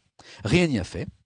Samira Zargari, âgée de 37 ans, a été empêchée par son mari de quitter le territoire en vertu de la loi, en vertu d'une loi de la République islamique. Selon cette loi, les Iraniennes doivent obtenir l'autorisation écrite de leur mari pour demander un passeport et voyager à l'étranger. Cela fait des jours, des mois, des années que mon mari se moque de mon travail, déclare Samira Zargari sur son compte Instagram. Donc elle a dit sa colère haut et fort. Hein, voilà. C'est génial le Moyen-Âge, me dit quelqu'un dans le chat, je trouve que c'est pertinent. Reprise par les médias iraniens, la nouvelle a fait un tollé sur les réseaux sociaux où les internautes iraniens ont exprimé leur indignation. Toute iranienne est égale à une esclave, a déclaré une iranienne sur les réseaux sociaux. Alors, c'est pas la première fois qu'une iranienne fait les frais de cette loi. Il y a plusieurs incidents largement médiatisés qui ont donné lieu à l'époque, comme aujourd'hui explique Le Monde, explique Ghazal Golsiri qui a signé cet article, à des campagnes de recueil de signatures en Iran pour exiger du Parlement qu'il amende cette législation qu'on appelle la législation du passeport. C'est quand même incroyable, quoi. Une femme, pour voyager à l'étranger, notamment pour son travail, elle a besoin de l'accord du mari, quoi. Donc, si bon lui chante, eh bien, il peut l'interdire, ce qui arrive souvent. Donc, des campagnes de recueil de signatures ont eu lieu pour que cette législation change. Aucune de ces campagnes n'a abouti face à l'intransigeance des autorités iraniennes concernant la législation sur le droit des femmes. Et l'espoir que les lignes bougent est encore plus mince aujourd'hui, le Parlement étant dominé par les conservateurs, explique Le Monde. Voilà. Donc, on se doutait que la situation de la femme n'était pas très confortable en Iran. On en a la confirmation avec cette histoire assez ubuesque. Merci au Monde d'en parler. Alors, hier, je regrettais que sur ce drame, la mort de 2 jeunes collégiens, dans 2 affaires distinctes, dans des affrontements entre bandes dans le département de l'Essonne, on n'ait que les infos. Hein, qu'on ait que le factuel, sans les éléments d'explication. Et ce qui est intéressant, c'est de savoir pourquoi des jeunes meurent. Ici, pour la jeune fille de 14 ans, plantée d'un coup de couteau. Pourquoi si jeune? Pourquoi ces affrontements entre bandes? Je voulais qu'on ait des éléments un petit peu de réflexion. Il y a un débat sur l'Iran là. C'est vrai qu'en France, il n'y a pas si longtemps, oui, on est d'accord. Moi, cet argument, je le reprends. Hein, rappelons que le droit de vote, le droit de vote des femmes en France, on va le rappeler, c'est la fin de la Seconde Guerre mondiale. Donc voilà, on a été aussi rétrograde très longtemps. On est bien d'accord. Et donc on pourrait estimer que c'est juste un retard. On pourrait estimer aussi que c'est lié à un régime politique très particulier, si je puis me permettre. C'est une république islamique. Alors, cette explication sur les affrontements entre bandes, elle vient dans Le Monde grâce au sociologue Marwan Mohamed. Voilà. Alors, que dit-il? On y va. Alors, c'est un spécialiste des jeunesses urbaines, ce sociologue. Y a-t-il une hausse de ces actes? Si vous lisez certains quotidiens plutôt conservateurs, ils vont vous dire « Ah là là, ça n'a jamais été comme ça, c'est de pire en pire, la violence, les jeunes, c'est la faute des écrans, c'est la faute des jeux vidéo, etc. » Vous connaissez ce discours. Y a-t-il une hausse de ces actes vraiment? Le sociologue répond. Pour avoir une réponse définitive, il faudrait être en mesure d'avoir un appareil d'enregistrement sur le long terme de ces phénomènes pour l'ensemble du territoire. Ces statistiques n'existent pas, a priori. Donc, c'est difficile de répondre à cette question. Alors, oui, 3 morts et 280 blessés en France en 2020 dans ces violences, ces affrontements entre bandes, ce sont les chiffres officiels, mais pour le sociologue, il faut prendre du recul.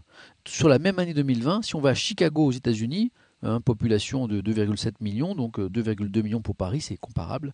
Il y a eu plus de 700 morts, dont 300 mineurs, les plus de 4000 blessés, en majorité des fusillades liées à des rivalités entre gangs. Donc il y a eu peut-être une remise en perspective déjà avec ce qui peut se passer aux États-Unis. Alors, il y a une nouveauté. Les réseaux sociaux. Il y a une digitalisation des conflits. Donc il y a quand même un rôle des réseaux sociaux. Explication. Auparavant, les conflits naissaient en présentiel. Maintenant, ils peuvent naître en virtuel. Première chose. Le deuxième effet, c'est la temporalité. L'affrontement est désormais suivi en temps réel par des centaines de personnes, parce que les auteurs de ces affrontements se filment. Troisième effet des réseaux sociaux, ils créent un espace numérique des réputations. Voilà. Aujourd'hui, les faits, le prestige de la bande, du contrôle du territoire, de la bagarre sont aussi commentés, notés, évalués en ligne.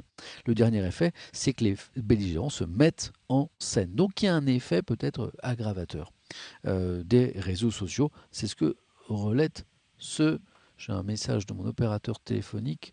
Je veux voir s'il ne dit pas que je suis en train d'exploser mon compte de giga là, avec mes streams, peu importe. L'important c'est d'être là et de parler d'infos ensemble. Ah, autre question. Les cas récents impliquent des mineurs âgés de 13 ou 14 ans parfois. Y a-t-il un rajeunissement, ce qu'on entend parfois, dans les profils des auteurs de violences en bande? On trouvait déjà, répond le sociologue, il y a 50 ou 60 ans, des cas de bagarres mortelles entre adolescents. Ça n'est pas nouveau. C'est un phénomène cyclique qu'on semble redécouvrir à chaque fois en l'occasion de faits divers. Mais ça n'est pas nouveau. Ça n'est pas nouveau. Voilà. Alors, je conclus avec ce paragraphe. Chercher le motif de ces bagarres n'a que peu d'intérêt. Le problème, ce sont ces adolescents, par dizaines, qui sont disposés à l'affrontement. Et, donc là, on va au-delà du constat avec ce sociologue. Si on veut agir en profondeur, si on veut faire quelque chose, on retombe sur les questions fondamentales, mais délaissées, de la ségrégation, de l'échec scolaire, du manque de perspective, des difficultés d'insertion, de situations familiales compliquées. À long terme, une politique sociale de prévention renouvelée est la seule à pouvoir réduire le vivier de ces jeunes qui participent à ces embrouilles de quartier. Le phénomène n'est pas nouveau, les recettes pour lutter contre non plus. C'est juste qu'on manque peut-être d'ambition et de moyens. Qu'est-ce que je lis dans le monde? Voilà, ça me donne envie de boire du café. Désolé. Hmm.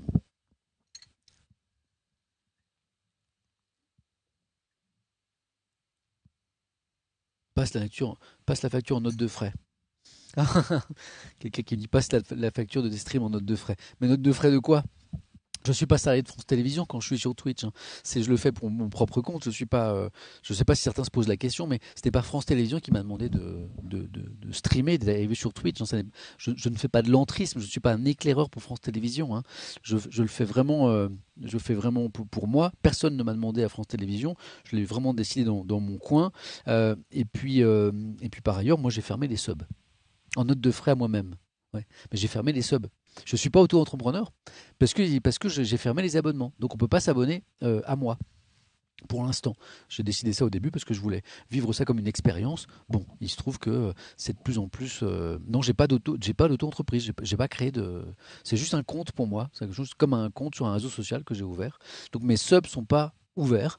Voilà, on peut pas s'abonner à. Alors comme j'y passe de plus en plus de temps, au début je pensais venir de temps en temps, une fois par semaine maximum, et qu'au final c'est tellement sympa et tellement intéressant que j'y suis quasiment tous les jours, eh bien, la question des subs se pose, des abonnements. Je suis en train d'y réfléchir et d'en parler avec mon employeur, parce que je ne ferai bien sûr pas ça sans l'autorisation de mon employeur, puisqu'il s'agit d'une activité économique. Voilà pour la réponse à votre question. Un jour, vous pourrez peut-être vous abonner, sub, ceux qui le voudront bien sûr, personne ne sera forcé. Les médias s'installent sur Twitch. Ça, c'est vachement intéressant. C'est dans Le Monde, hein, page 17, dans la dernière édition, et on y va. On va se régaler. À présent qu'ils maîtrisent Facebook, Twitter, Instagram, Snapchat ou encore TikTok, maîtrisent pas toujours, hein, les médias traditionnels n'avaient plus qu'à s'aventurer sur Twitch. Dans quelques jours, TF1 et Arte diffuseront chacun leur première émission sur leur plateforme de streaming vidéo en direct. Du côté de TF1, c'est un petit peu mystérieux, on ne sait pas ce qu'ils veulent faire. Arte, c'est un peu plus clair. Que va faire TF1 sur Twitch? Je suis assez impatient de voir.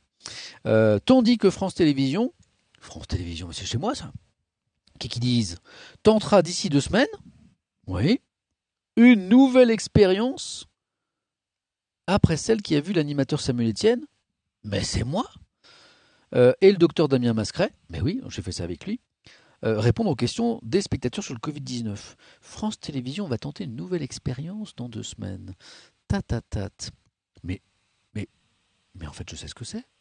Mais j'ai reçu un mail hier et j'en ai parlé avec France Info, avec France Télévisions, avec France 2, tout ça. Mais je sais. Mais j'ai pas le droit de vous dire. C'est une surprise. Voilà. Je pense que France Télévisions va communiquer là-dessus. C'est un joli projet, ambitieux, intelligent de service public, avec du Twitch dedans.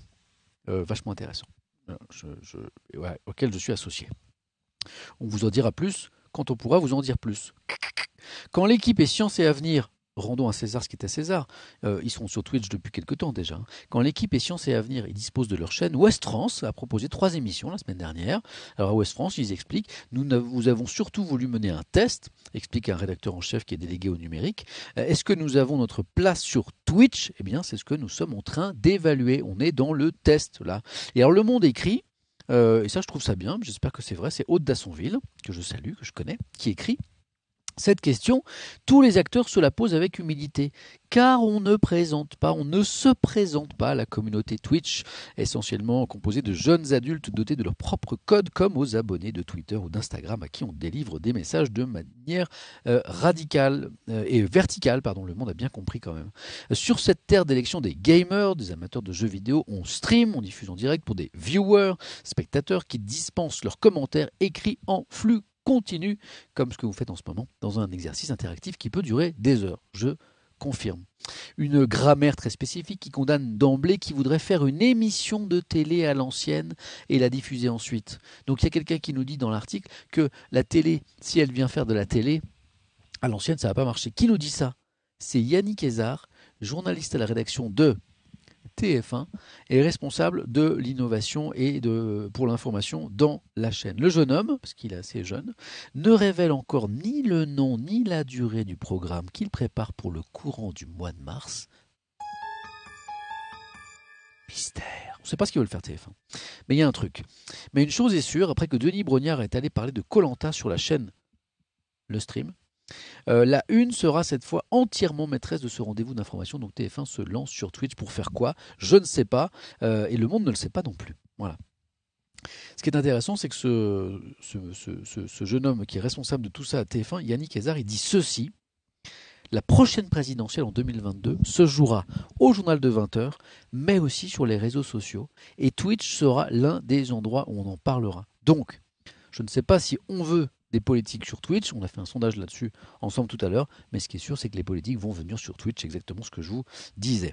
Laurent Guimier, le directeur de l'information de France Télévisions, autant dire mon patron, interviewé aussi, dit: est-ce que vous vous souvenez de Baron Noir? Baron Noir, la dernière saison de la série de Canal+, qui mettait en scène l'ascension vers le pouvoir d'un tribun des réseaux sociaux. Eh bien, Laurent Guimier, qui a quelques longueurs d'avance sur toutes ces questions, parce que lui, c'est un gamer, il est sur Twitch depuis des années, il connaît ça par cœur, il a énormément travaillé sur le numérique partout où il est passé, à Radio France, à Europe 1, peut-être même au Figaro, je ne sais plus. Bref, il connaît ça très très bien, et il dit que cette série télé lui a donné des sueurs froides. Mon obsession, reconnaît le dirigeant et gamer à 16h, Laurent Guimier, que je salue, eh bien, c'est de remettre du journalisme là où on a l'impression de ne plus en avoir besoin. S'il y a urgence à inventer des formats qui permettent au groupe France Télévisions de développer un lien direct avec le public, c'est pour montrer que nous, journalistes, on sert à quelque chose. Là, je dis d'accord. Ce serait une erreur et un drame, au sens démocratique, de croire à cette illusion que la médiation est inutile. Le lancement par le gouvernement de sa propre émission mensuelle, mercredi 24 février, hier soir, en présence d'influenceurs, mais sans journalistes, montre que le temps presse. C'est ce que je vous disais ce matin. J'étais un peu surpris, moi, du fait que hier, dans le stream de Gabriel Attal, le porte-parole du gouvernement, il y avait des influenceurs. Comment s'appelle la jeune fille là, Phoenix? Je ne connais rien, moi, des influenceurs. Dubaï, tout ça, je comprends rien. Marie, Phoenix, dites, aidez-moi. Comment s'appelle la jeune femme? Enjoy Phoenix, très bien. Donc, elle-même l'a dit à un moment, elle a dit, mais c'est dommage qu'il n'y ait pas un journaliste sur ce plateau, elle a dit. Voilà, elle a dit, parce que je me sens pas armée pour vous apporter la contradiction. Elle l'a dit. Marie Lopez, c'est ça de son vrai nom? Enjoy Phoenix. C'est Marie Lopez? Je sais pas, j'ai vu ça quelqu'un dans le chat qui disait ça. Je suis pas très fort sur les influenceurs. Et donc, pour Laurent Guimier, c'est peut-être à des journalistes, face à des politiques en tout cas, eh bien, d'être l'interface entre le chat, la communauté et les questions. Voilà. On continue. Donc ça, c'est Laurent Guimier qui dit ça. Il y a Arte aussi qui est en train d'explorer tout ça, en fait, qui explore déjà le champ culturel du jeu vidéo depuis 2013. C'est une chaîne qui s'intéresse au phénomène du jeu vidéo depuis plusieurs années déjà, de façon assez intelligente, et qui va lancer son émission le 3 mars prochain sur Twitch. Voilà. Donc ça, voilà, on a une interview d'un responsable d'Arte. Voilà. Ce temps long, le fait qu'on a le temps sur Twitch, la preuve ici, ces échanges que rien n'électrise, ça dépend des communautés, mais aussi l'empathie et l'horizontalité des conversations sont autant de vertus qui contribuent à faire de Twitch le dernier salon numérique où paraître, voilà, alors que sa démocratisation est en cours. Un autre, je voulais votre avis là-dessus. Ça, j'y comprends rien. Alors que sa démocratisation est en cours, un autre réseau social attire à son tour l'attention. Pour moi, Twitch, d'ailleurs, c'est pas un réseau social. C'est plus que ça. Avec ces rooms de discussion orale en direct dans lesquels on pénètre sur invitation, Clubhouse séduit pour la qualité des échanges que chacun peut mener d'égal à égal avec des interlocuteurs inconnus, parfois prestigieux. Vous savez, Clubhouse, c'est ce truc là qui vient d'apparaître. On se met dans des rooms, bref, des rooms, je sais pas, des pièces, quoi, on va dire, et on discute oralement avec des gens. Voilà, je sais pas ce que ça vaut. Trop bien, Clubhouse me dit quelqu'un, je connais pas. Clubhouse sur invitation, iPhone uniquement, à chier, me dit quelqu'un. Kezako, ouais, connaissez pas? Ah bah tout le monde, moi, je reçois tous les jours, je reçois des invitations Clubhouse et j'y vais pas parce que je vois pas trop l'intérêt de discuter à 4 ou 5 oralement. Voilà, ils ont réinventé Discord, me dit quelqu'un. Un peu sectaire, me dit quelqu'un. Clubhouse top, très différent de Discord, je sais pas. C'est oral en tout cas. Voilà, ça va être dur à modérer. Ouais, est-ce que c'est modéré? Bon, faut que je me penche là-dessus. Pour l'instant, je suis pas convaincu par ce nouveau réseau social, donc Clubhouse, même si je reçois des invitations tous les jours. Oh là là, 10h34 et j'ai encore tellement de choses à vous lire. Bon, allez, on accélère, on y va. Petit café, on accélère. Je suis en retard.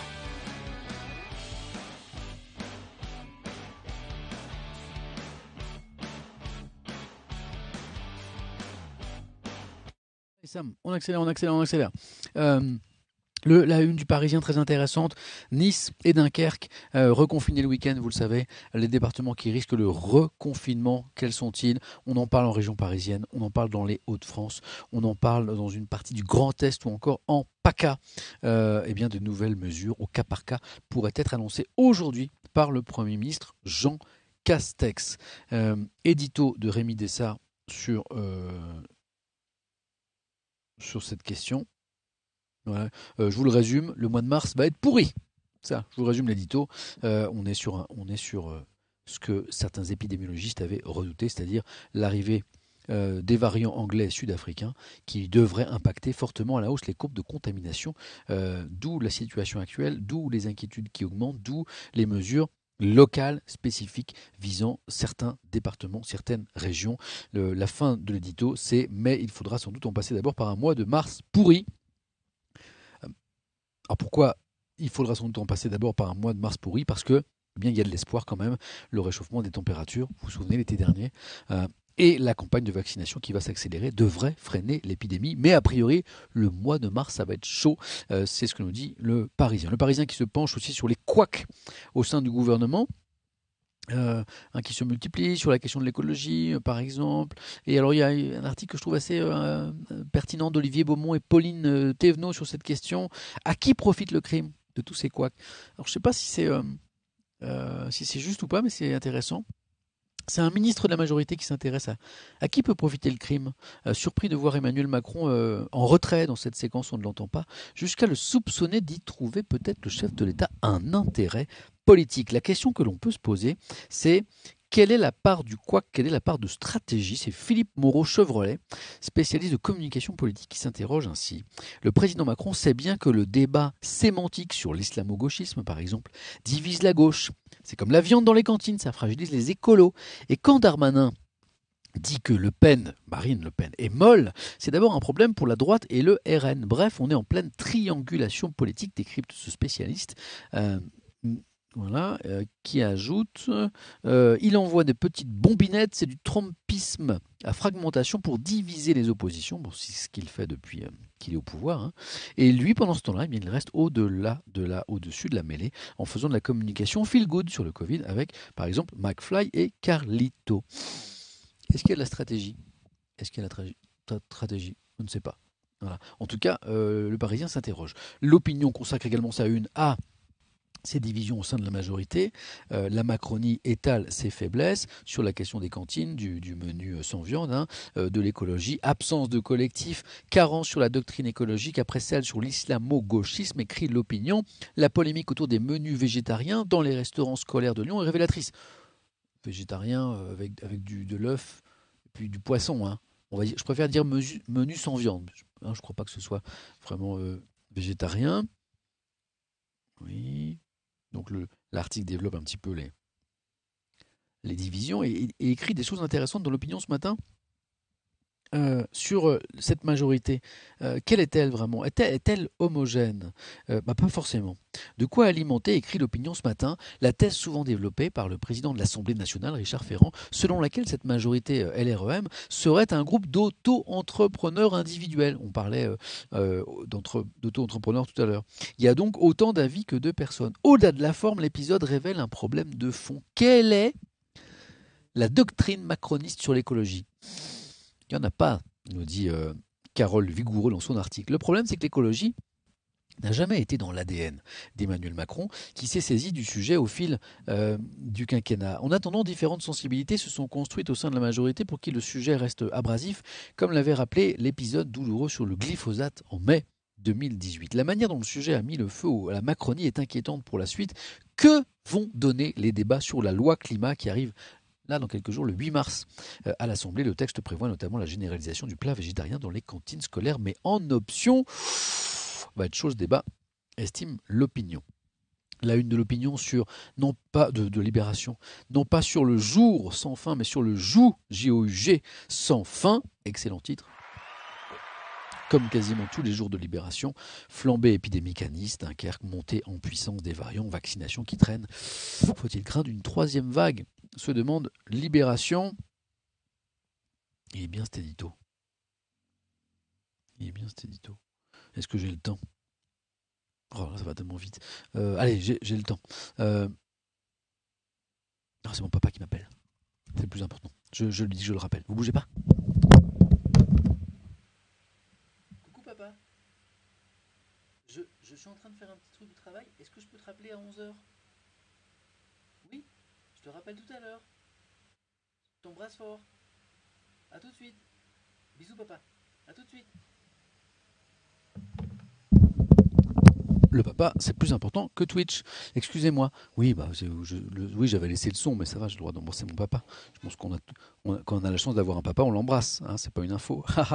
Allez, je vous lis l'édito qui est vachement bien écrit de Dove Alphon, intitulé Naïveté. Dans le film d'animation britannique Quand souffle le vent, une alerte nationale avertit en pleine guerre froide d'une imminente attaque nucléaire. Un brave retraité suit à la lettre la brochure du gouvernement et explique à sa femme qu'il leur suffira de mettre des draps mouillés sous la porte d'entrée, de la bloquer avec des livres très lourds pour se protéger de la bombe. Bombe atomique, les amis. En 87, quand le film reçut le Grand Prix du Festival international d'Annecy, les spectateurs ne pouvaient que frémir devant tant de naïveté. Naïveté, c'est le titre de l'édito. Mais que penseront ceux de 2051 de la nôtre? Tout le monde le sait. Seule une campagne de vaccination bien organisée contre le Covid-19 pourrait sauver les futures victimes. Mais comme l'Union européenne est partie très en retard, victime d'une fixation sur le prix d'achat contraire à tous les discours du quoi qu'il en coûte, eh bien les autorités sont bien obligées de faire avec les moyens du bord que l'on préfère appeler mesures de freinage, confinements locaux donc, couvre-feu national à 18h en attendant le vaccin. On pourrait même ajouter un drap mouillé sous la porte. Il est intéressant, cet édito de Dove Alphon. La France embourbée dans l'urgence, s'inquiète un petit peu Libération ce matin. Je reviens sur les révélations, regardez, de Libération hier, sur les fuites sur les dossiers médicaux de 500 000 patients français. Ça viendra, cette fuite de laboratoire d'analyse. Eh bien, regardez, là, on est dans un des rôles de la presse, un petit peu de lanceur d'alerte. C'est Libération qui a enquêté. Résultat, eh bien, le jour de la diffusion, de la publication de l'enquête par Libération, eh bien la CNIL, la Commission nationale de l'informatique et des libertés, a ouvert une enquête sur ces fuites. Voilà, moi je dis bravo à la presse, on a besoin des journaux notamment pour ce travail d'enquête. Le Figaro, maintenant je vous invite à l'acheter parce qu'il y a une belle série de portraits hein, de ces oubliés de la crise sanitaire, ceux dont la vie est quasiment à l'arrêt depuis un an. Il y a quelque chose d'assez touchant, je regarde l'édito aussi. Voilà, du Figaro sur ces guides conférenciers, sur ces patrons de boîtes de nuit, sur ces restaurateurs, ces restauratrices, ces chanteurs lyriques. Depuis bientôt un an, leur vie a basculé dans le désœuvrement, le renoncement, l'incertitude. Je vous lis ces quelques lignes.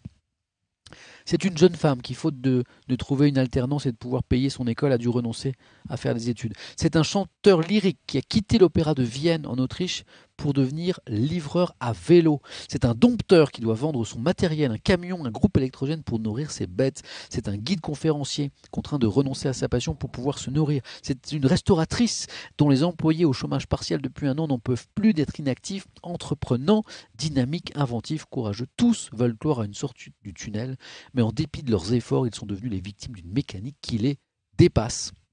Ces portraits de Français à lire dans le Figaro, si vous avez un petit peu de temps aujourd'hui, illustrent les conséquences d'une crise inédite par sa violence et sa durée. Voilà. On n'apprend véritablement rien de nouveau, mais c'est important de se pencher sur du réel, sur des gens dont la vie est réellement très impactée par cette crise. Oui, un petit édito de la Croix, toujours sur le Covid-19, je fais vite, qui en fait salue la nouvelle méthode du gouvernement. La méthode de l'exécutif, écrit Jean-Christophe Ploquin ce matin dans La Croix, a toutefois considérablement évolué depuis la première vague. La lutte s'est affinée. Le gouvernement privilégie maintenant une approche locale, au cas par cas, en concertation avec des acteurs de terrain, et c'est une très bonne chose. Des progrès restent à accomplir pour espérer sortir sans trop tarder de ce régime de semi-liberté.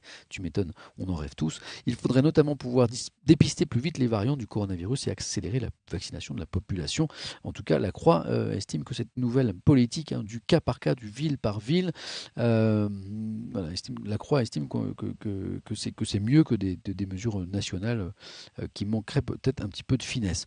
Beaucoup plus intéressant, je voudrais saluer cette initiative géniale.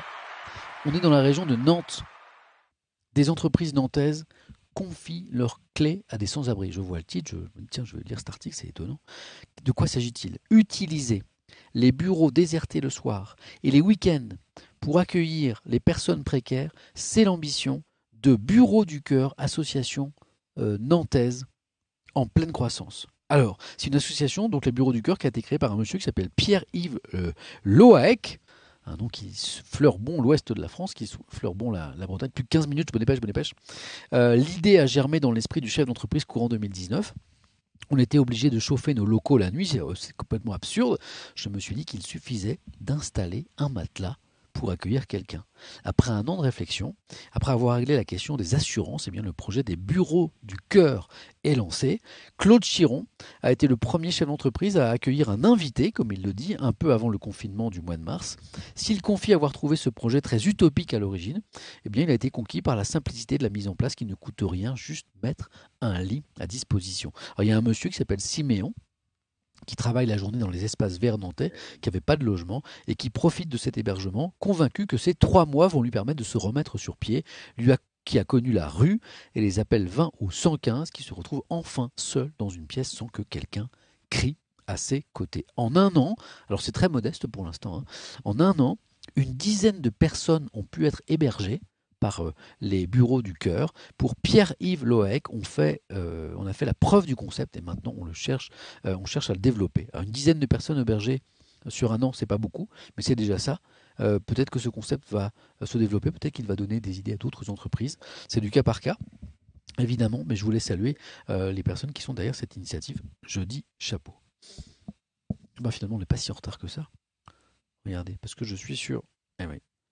C'est bien d'avoir un petit peu de temps, parce que cette lettre, elle est magnifique. Et vous voyez, finalement, j'ai pas tant accéléré que ça, et on va pouvoir garder un petit peu de temps.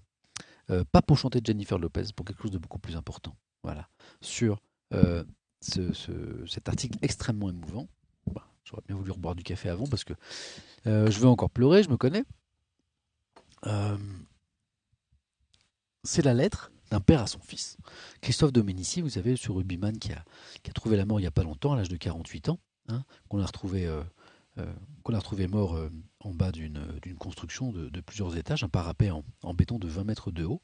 Voilà, c'était un des l'équipe, puisque c'est dans l'équipe ce matin, on rappelle que c'était un des rugbyman préférés des Français, star de l'équipe de France de l'époque, retrouvé donc sans vie à 48 ans au domaine national de Saint-Cloud, à Boulogne-Billancourt, après avoir chuté d'un parapet en béton qui était près de l'autoroute A13. Bon, aujourd'hui, on ne sait pas, est-ce que c'est un accident, est-ce que c'est un suicide.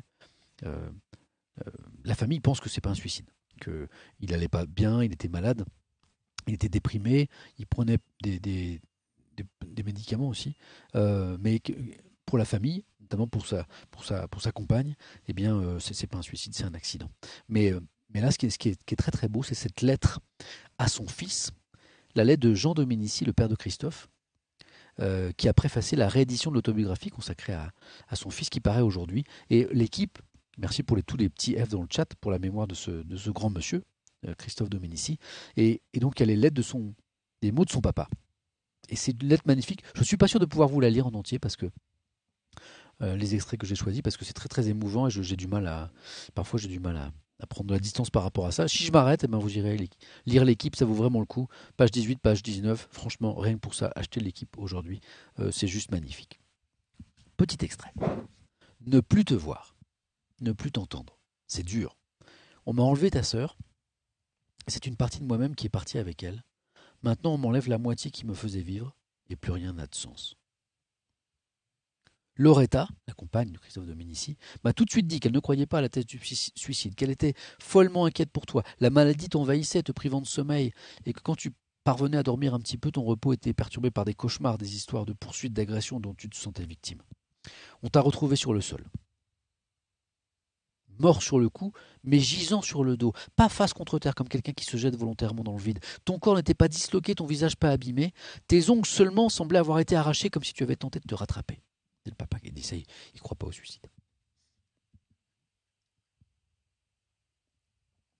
Je confirme que ce qui t'a fait le plus mal, c'est l'échec de la reprise du club de rugby de Béziers. Je ne sais pas si vous avez suivi, Christophe Dominici avec d'autres avait essayé de reprendre le club de rugby de Béziers, puis ça avait été un échec en fait, et ça l'avait beaucoup affecté. Projet dans lequel tu t'étais investi corps et âme, 24 heures sur 24, en faisant confiance à de mauvaises gens, écrit son papa, qui t'ont fait rêver et t'ont abandonné. Aujourd'hui, mon Christophe,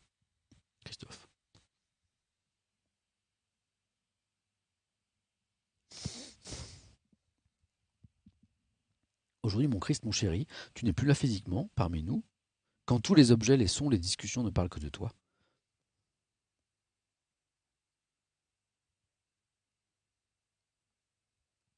Mais je me dis que tu es paisible, que tu te reposes enfin, que tu ne souffres plus. Même si elle est totalement irrationnelle, je m'accroche à cette pensée. C'est chaud, ce truc-là.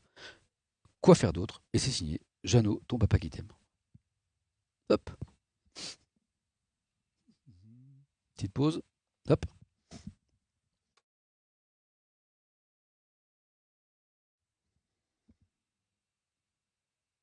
Hop. Désolé, toujours du mal à créer de la distance par rapport à l'actualité. Puis là, on se met à la place de ce papa qui avait déjà perdu un enfant, sa fille, la sœur de Christophe Dominici, qui avait beaucoup affecté le rugbyman, qui une partie de son mal-être venait de là. Il l'avait raconté déjà. Et puis là, il perd son fils à 48 ans. Et puis il est là. Et puis bon, il essaie de vivre avec ça. Vachement beau. Équipe à lire aujourd'hui. Désolé d'avoir partagé avec vous ça avec vous, mais bon, je me dis que l'actualité, c'est ça, c'est la vie en fait. L'actu, c'est pas juste des articles, hein, c'est la vie, c'est des gens qui sont heureux, qui sont gays, et parfois qui souffrent aussi, et c'est ça aussi. Et il faut avoir conscience du bonheur qu'on a, parce que parfois on a tout pour être heureux, surtout dans nos sociétés modernes et riches et confortables. On a tout pour être heureux, parfois, hein, et puis on s'en rend pas compte. Parce qu'on ne sait pas prendre un petit peu de recul. Voilà. Et puis il y a des gens qui souffrent, il y a des gens qui sont dans la difficulté matérielle, des gens qui sont dans la souffrance psychologique, il y a des gens qui affrontent des épreuves comme ici le papa de Christophe Dominici. Et puis et nous, on n'a pas forcément ça et on ne se rend pas forcément compte du bonheur. Hein, le bonheur, il a cette particularité de ne pas, parfois de pas être visible en fait. Et parfois, il est là. Voilà. Moi, je sais que j'ai tout pour être heureux, par exemple, et je suis heureux. Mais je le sais. Et parfois, il faut s'en rendre compte. Bon, pardon pour cette philosophie de comptoir. On est sur un bon timing, 10h52. On a même un petit peu d'avance aujourd'hui parce que j'ai accéléré plus que de raison, mais on a eu un joli panorama de la presse en France, régionale et nationale. Ça veut dire qu'on va pouvoir se dire quand même quelque chose. Ah, j'aurais bien bu un petit café quand même. Je voulais vous dire merci d'avoir été avec moi encore ce matin. Vous êtes vachement nombreux, c'est cool. Je suis content de, malgré mes vacances à la montagne, de streamer et d'être avec vous chaque matin. N'hésitez pas à suivre cette chaîne Twitch Samuel Etienne et d'activer les notifications. Comme ça, vous saurez quand je stream, pour éviter, par exemple, au jeune homme tout à l'heure qui m'interpellait en disant Ah, est-ce que vous avez parlé de la chaîne Twitch de Gabriel Attal? On y a consacré les 20 premières minutes, et puis, et puis quand la personne est arrivée, c'était passé. Donc, comme ça, vous serez prévenu. Vous suivez la chaîne Twitch, hop, notification. Suivez mon compte Twitter aussi, puisque c'est là que, un, je raconte plein de bêtises. Deux, que je dis quand je stream, quel jour et à quelle heure, comme ça, vous aurez toutes les infos. Vous pouvez même suivre, allez, je vous remets l'adresse, pas suivre, mais allez voir mon podcast sur Spotify la matinée Étienne, hein, genre en général 2 heures après ce stream, je vous le remets. C'est où? C'est là. Hop. Ah bah il y a Nightbot qui l'a déjà fait. Voilà. Ici vous avez hop, le podcast Spotify où vous retrouvez la matinée Étienne en audio. Tac, voilà. 10h54. Et bon, on va prendre un petit peu de temps. Ah bah j'ai pas chanté Jennifer Lopez. Hein. Jennifer Lopez. Ce sera pour demain peut-être. On va plutôt tranquillement se faire un petit raid, les amis. Un petit raid. C'est-à-dire que moi, il y a un truc que j'aime bien ici, c'est que... alors en télé, on ferait jamais ça. Hein. Ce qui est formidable avec Twitch, c'est que on peut inviter les viewers qui sont avec un streamer, on peut les inviter à découvrir un autre streamer qui n'a pas beaucoup de viewers pour découvrir son travail. Voilà. Et ça, évidemment, en télévision, on ne fait pas ça. Vous imaginez à la fin de Question pour un champion, vous savez quoi, vous êtes 1 800 000 et je vais vous envoyer sur TF1 parce qu'il y a une petite émission sympa là, que j'aimerais bien que vous découvriez. Bon, évidemment, ça n'est pas possible. Voilà. Donc là, ici, c'est possible. Donc, je vous mets un petit écran de fin. Je coupe le son. Soyez patient, ça peut me prendre 3-4 minutes le temps que je trouve quelqu'un. Voilà. Et on va essayer de trouver un streamer, une streameuse avec pas beaucoup de viewers. Et je vais vous inviter à découvrir son travail. Et parfois, on a de très bonnes surprises. Merci d'avoir été là. Prenez bien soin de vous. Soyez heureux, surtout, c'est ça qui est important. Je vous emmène dans quelques minutes découvrir le travail de quelqu'un d'autre. À très vite. Merci d'avoir été là.